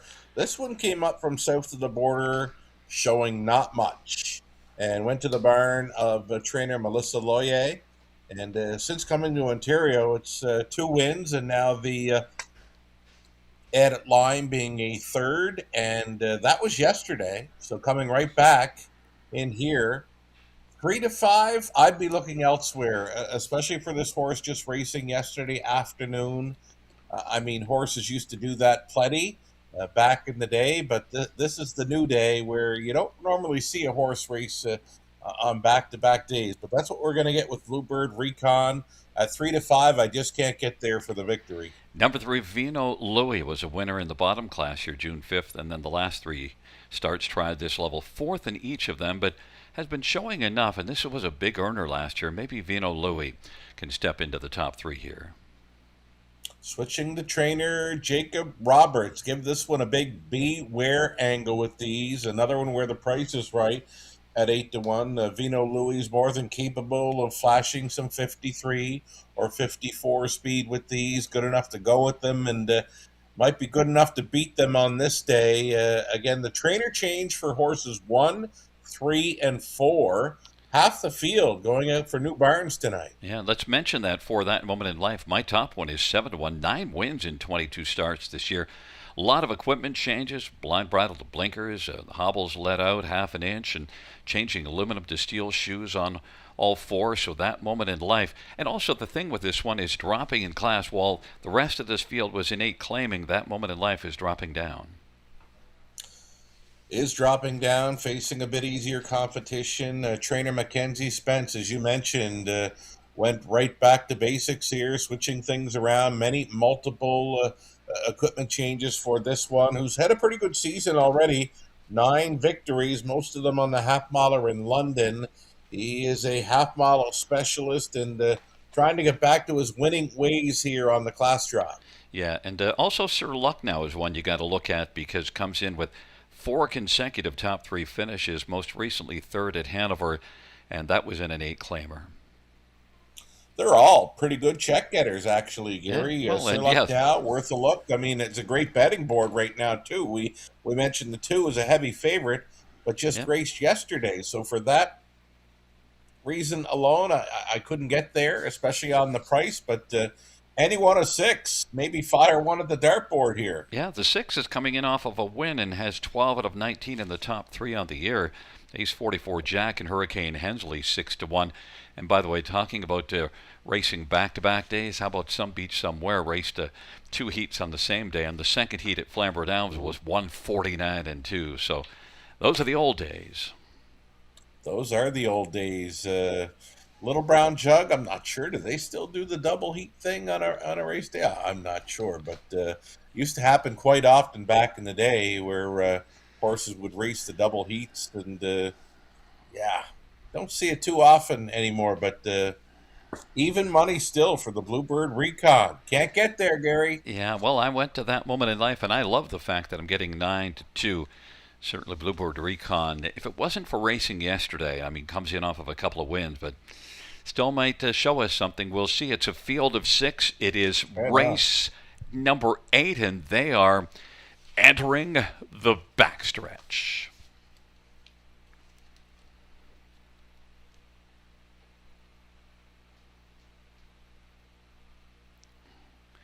Field for the 8th race is at the start of the rough, and Bluebird Recon's going to blast out. Dragons better, and then racing on the outside, that is Sir Lucknow. Now that moment in life is going to take third. Sir Lucknow is racing fourth, and then Vino Louis.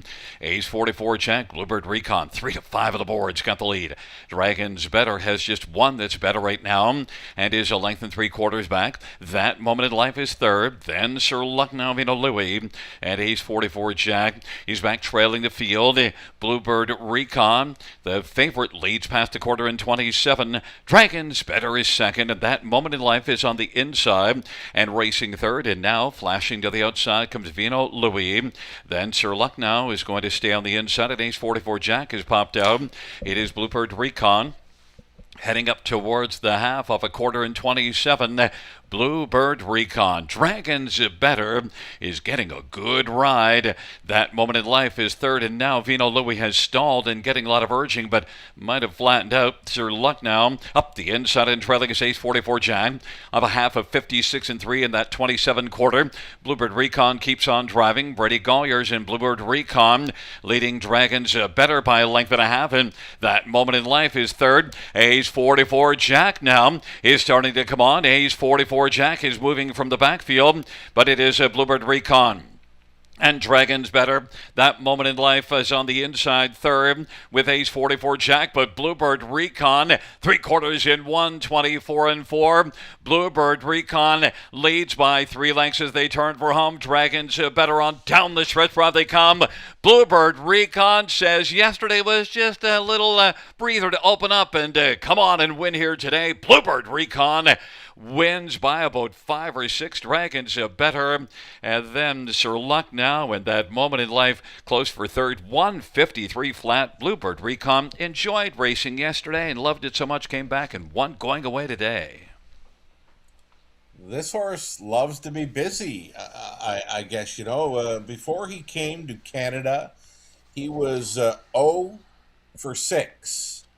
0 for 6 and not a top 3 finish. Since coming to Canada, in 8 days, 3 wins and a third best finish and a seasonal best mile tonight, 153 flat. What a nice horse, and what a great job for trainer Melissa Lawyer to keep this horse, interested in racing. Again, the 4th start in 8 days, and that's 3 victories through those 8 days as well. He was very interested, but I think more than anything what caught his interest, he said, oh, I know what happens when I go to the front. I just keep on going. Yeah, he's very game, right? I mean, he never faced an eyeball. Not one horse in there could get close enough to challenge him, and he was just the best winner of that race, and the horse players had it right. I couldn't get there. I got him pegged as a player for the multi-legs, but I just wasn't going to get there for that kind of win price. Of course, what we're also seeing, this is an 11-year-old with $520,000 in the bank, and so he's got an enormous amount of back class. And Melissa Loyer is a very accomplished trainer, and she knows how to take care of her horses. And and sent out Bluebird Recon today because she knew what we didn't know, that he was perfectly fit and ready to go again. I think Brady had a good idea too. Brady kind of shut him down halfway through the stretch there, winning under wraps. The big question next: where does he go, and does he stay in for 8,000? I don't think he'll be staying for 8, but well, Brady was needing a win after a couple of back-to-back 4-win days, and he got one here with Bluebird Recon. 11-year-old Net 10 Eom Bay Gelding, Tyler Eubank, and Waylon Eubank, the owners. Melissa Loyer, the trainer. Brady Golliers, winning drive. 3rd win this year, 38th lifetime. Bluebird Recon, 153 flat.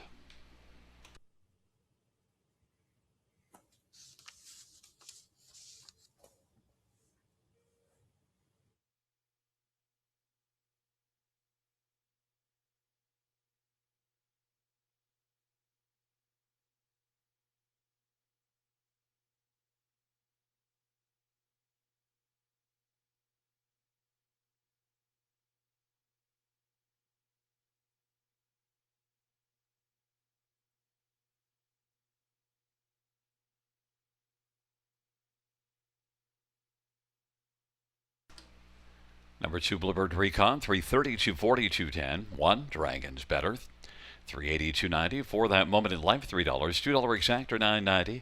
Dollar try, 26.10. Dollar super, 85.15. 20-cent super, 17.03.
Eighth race, so we finish from the top. 216345. That's 216345 on the bottom.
Winback Farm graduates are born to compete and race to win and have made over $480 million and have won over 50,000 times. Yearlings for sale at Goshen, Ohio, Lexington, London, and Harrisburg.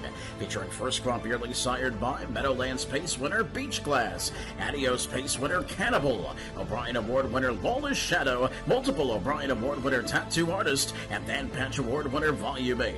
Yearlings eligible for multiple racing jurisdictions. For more information, visit winbackfarm.com.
Field 4, race number 9 is on parade. 1, Tobin's Wish, Austin Sorry for Tom Janot and Barbara Bryan. Number 2, Snake Eyes Hanover, Lauren House for Melissa Loyer.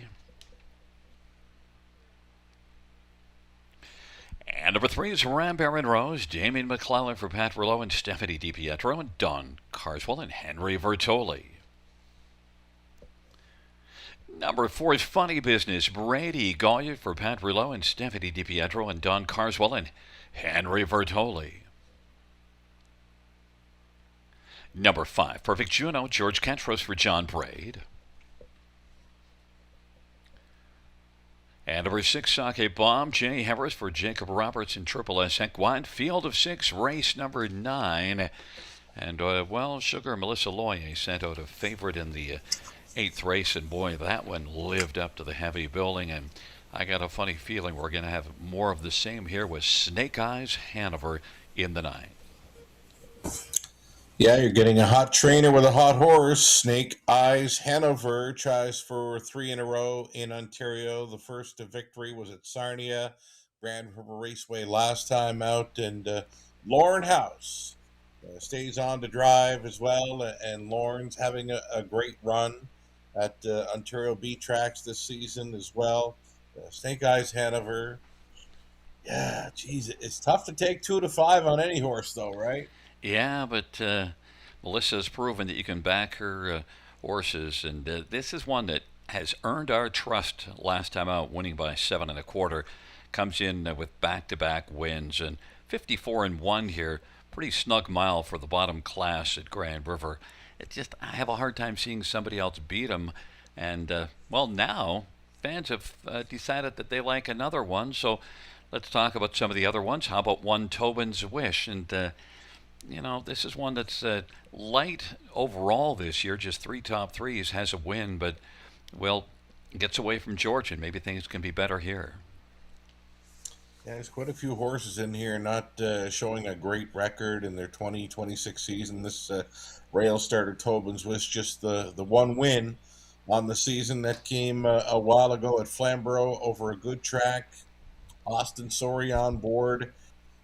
I think the best chance for this one is to find a spot up close, maybe with the inside post. We'll be able to sit in the top half of the field, but there's not a whole lot to like here beyond number 2, Snake Eyes Hanover, with that form spree happening. With a couple of wins coming in, there's not a whole lot that show that in recent starts. I guess. I mean, if the 2 can hang on to 9 to 5, you got to go there and find a price player underneath. I want to jump out of order just for a moment because number 6, Sake Bomb, has caught the fans' attention. Somebody or some players have driven this one down 3 to 5 of the board.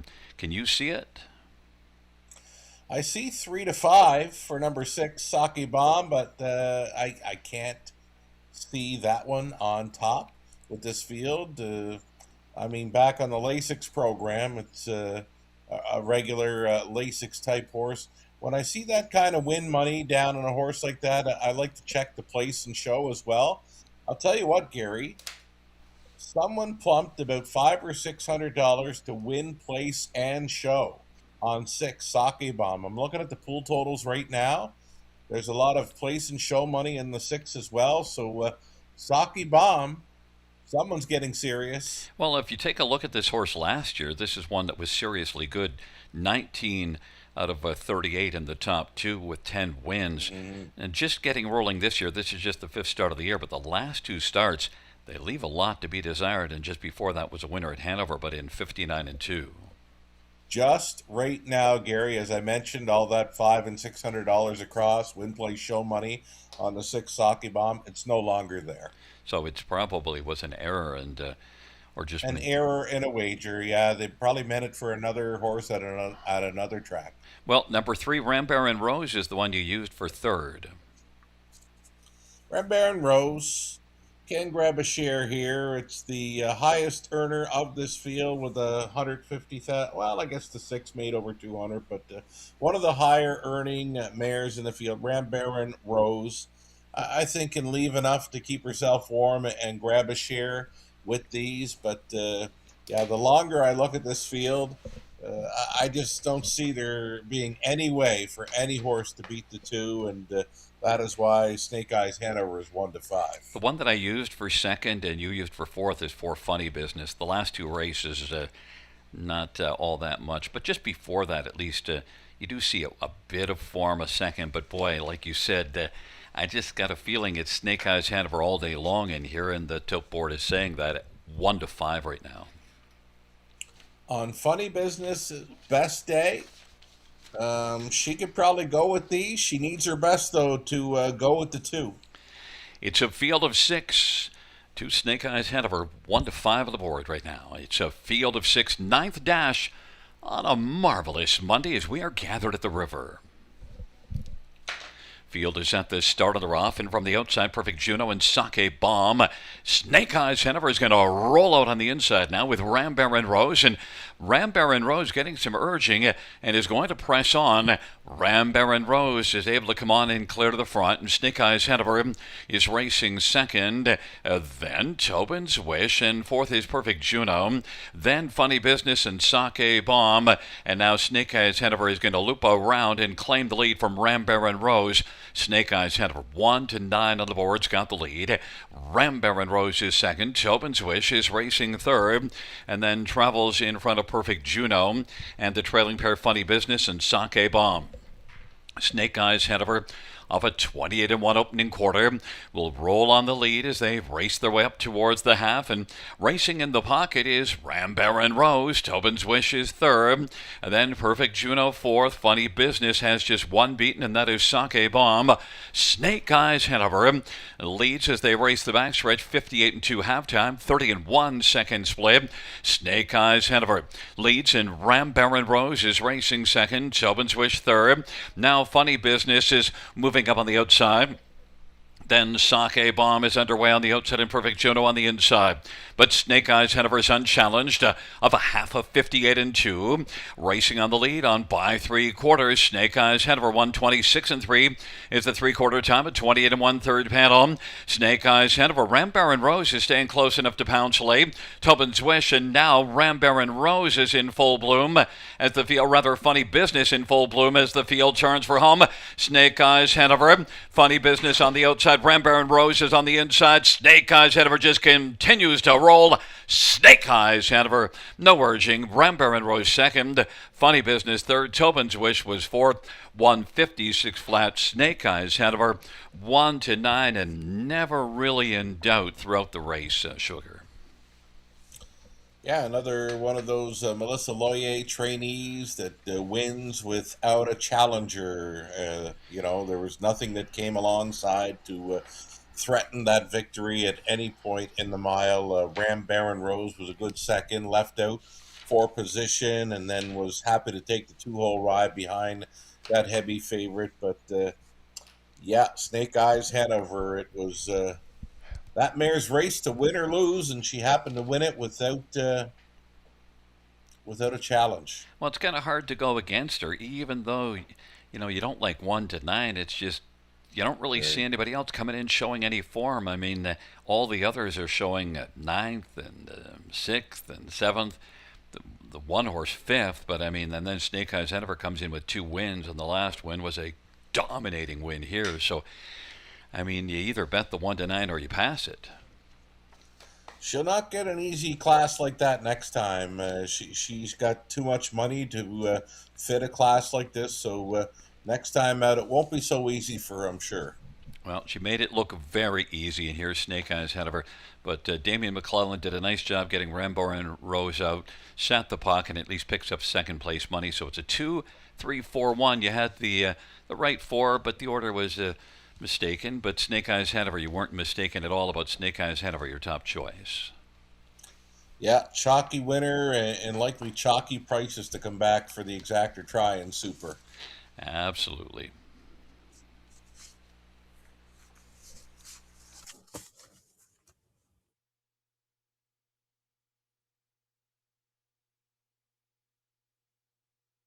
There is number 2, Snake Eyes Hanover, 6-year-old betting line. Bay Mare, owned and trained by Alyssa Loyer, Lauren House, the driver, 5th win this year, 22nd lifetime. Snake Eyes Hanover victorious, 156 flat.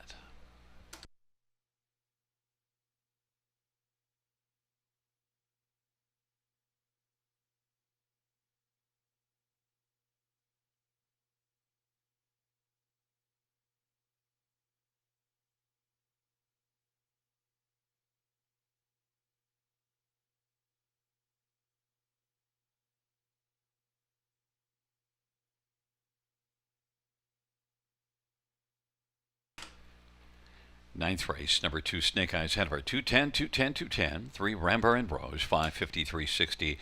And 4, Funny Business, $4. $2 exactor, $7.70. Dollar try, $11.25. Dollar super, $22. 20-cent super, $4.40.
Ninth race, shorter finish from the top, 4-1-2-3-6-5. That's 4-1-2-3-6-5 on the bottom.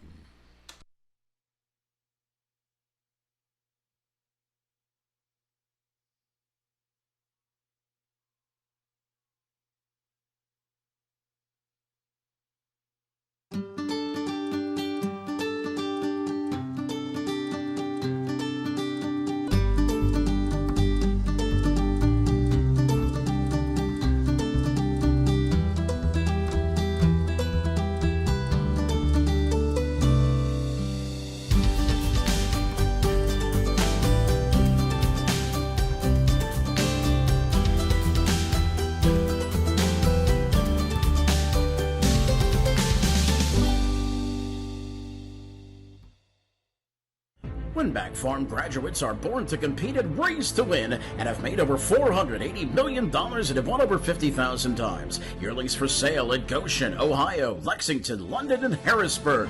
Featuring first crop yearlings sired by Meadowlands Pace winner Beach Glass, Adios Pace winner Cannibal, O'Brien Award winner Lawless Shadow, multiple O'Brien Award winner Tattoo Artist, and Dan Patch Award winner Volume 8.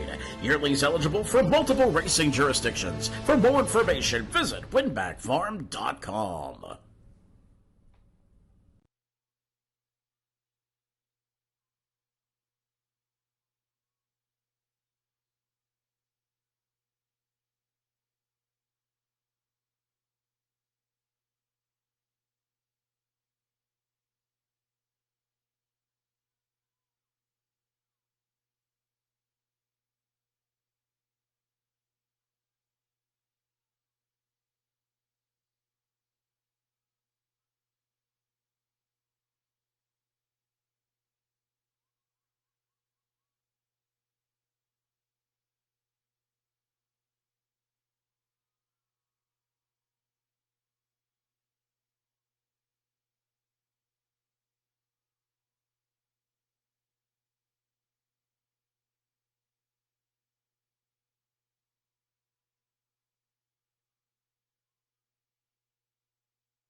Field 4, race number 10 on parade. 1, Better Bell. Garrett Rooney for John Chikeen and Robert Pooley.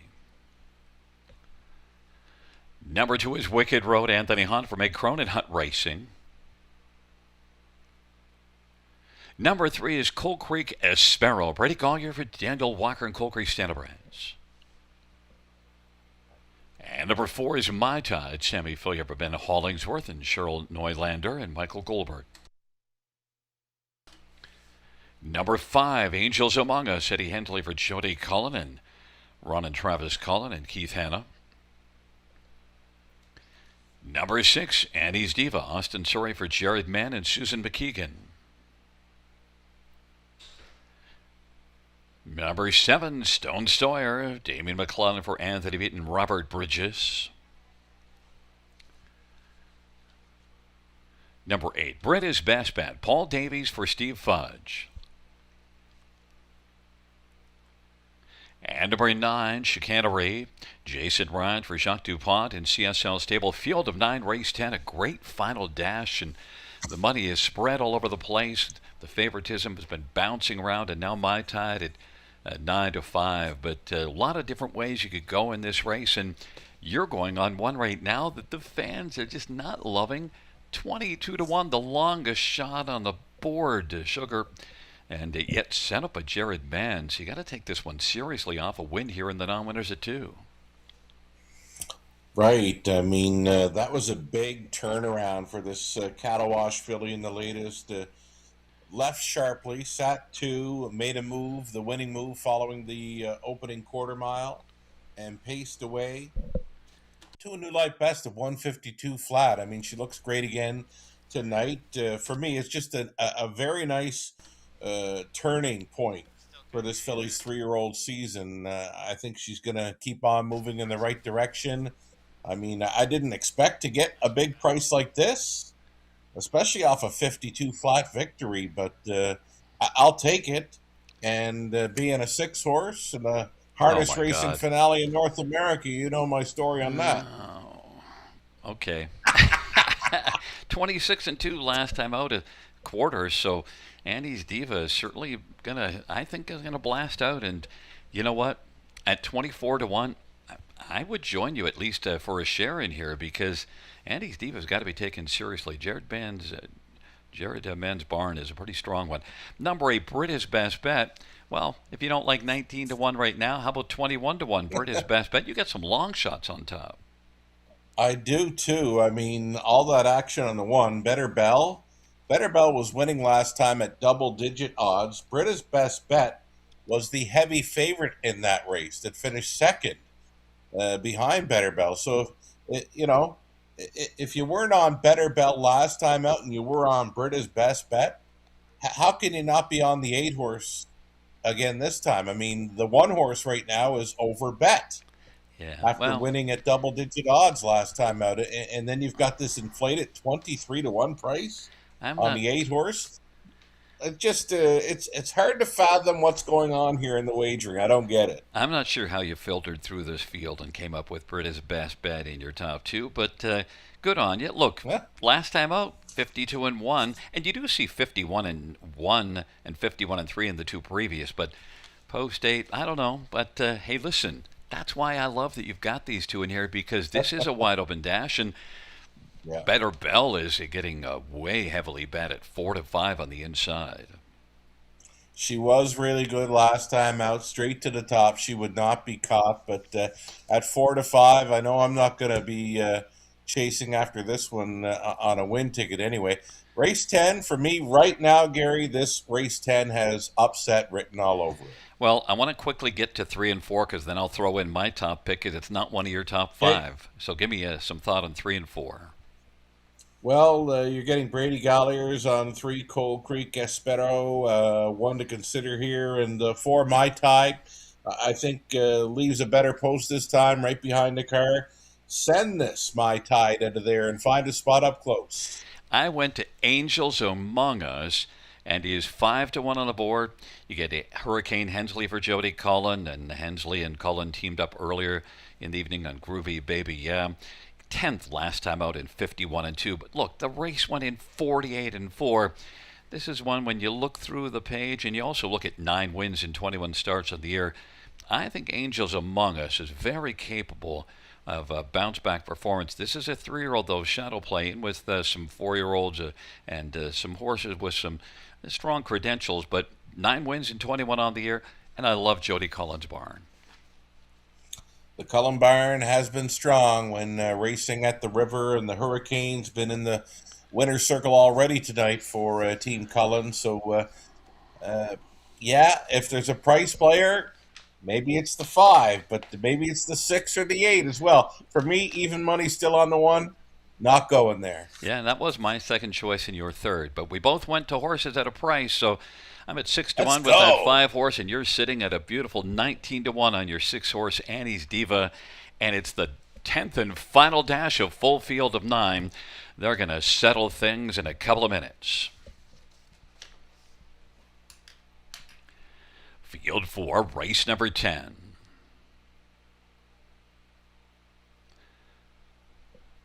The 10th race, fillies and mares at the start of the rough, and from the outside, British Best Bet, My Tide, Annie's Diva, Better Bell, Wicked Road, Coal Creek Sparrow is 6th away, then Angels Among Us is relaxed away 7th, and Stone Sawyer and Chicanery, but British Best Bet with the lead, but now My Tide is surfing on the outside. My Tide is looking to come on against British Best Bet. Annie's Diva is part of the early action as they race off the turn. Right now, My Tide, Annie's Diva is traveling first up and is challenging, and racing third is British Best Bet in front of Better Bell. Then it is back to Wicked Road and Coal Creek Sparrow. Angels Among Us is 7th, then Chicanery and Stone Sawyer is trailing the field.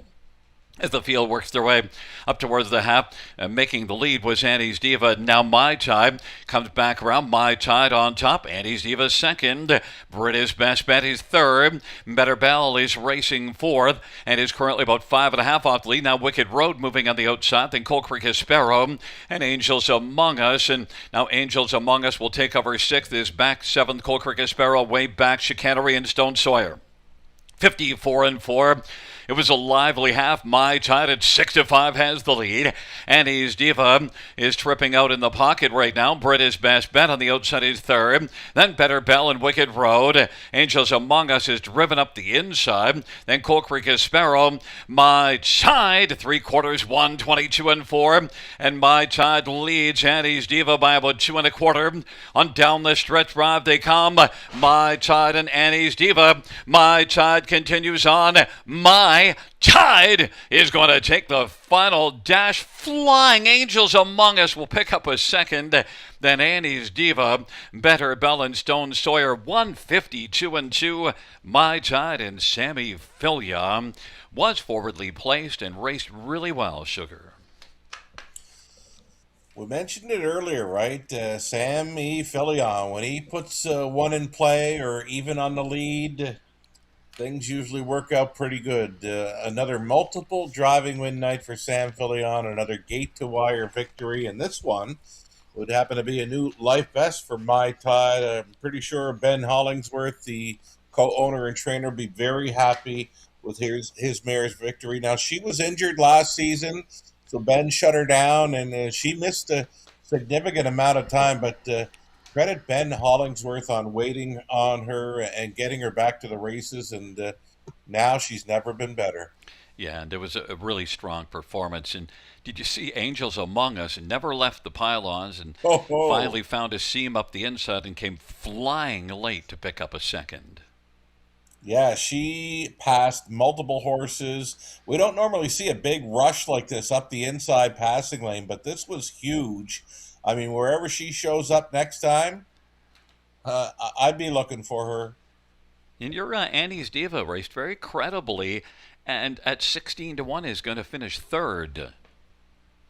Yeah, she got stung pretty good to the quarter too, like out 3 deep to a quarter, 26-1. Able to stay on there for third, and only a length and a quarter or so behind. Hey, she beat that Better Bell that took all kinds of action. My Tide took the big late action that made her the 6-5 favorite. Yeah, well, we didn't give the fans the winner, but I gave them the second one and you gave them the third, and they could have gotten My Tide off the tote board. So at least some help. And Sure. there's Better Bella was taking a lot of action. Actually wound up at 5-2 to finish fourth. Yep. Pretty logical, super high five play there. Even the Seven Stone Sawyer gets in to round it out at a big, big price. But the Wolf shows up again. Well, Sugar, it's going to be a hot one tomorrow, so stay close to the air conditioning. We'll talk to you on Wednesday. Perfect. Back in front of us is number 4, My Child, a 4-year-old McWicked Bay mare, owned by Ben Hollingsworth and Cheryl Neulander and Michael Goldberg. Ben Hollingsworth, the trainer. Sammy Filia, the winning drive. Second win this year, and the 7th lifetime for My Tide, 150, 2-2, a new career best.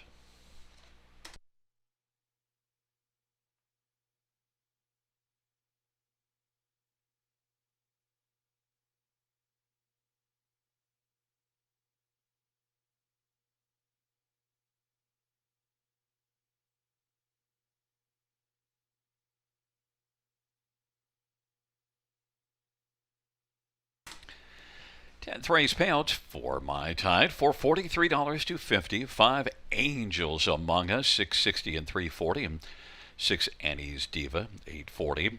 $2 Exactor, $34.20. Dollar Try, $160.85. 20-cent high five, $2,684.82.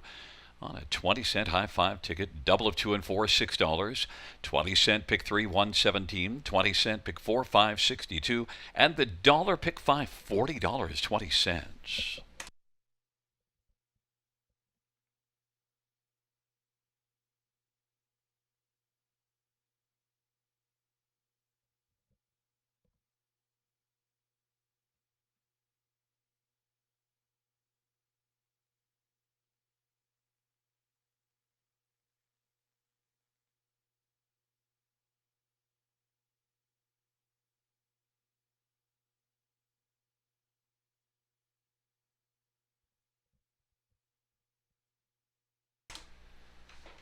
Tenth race.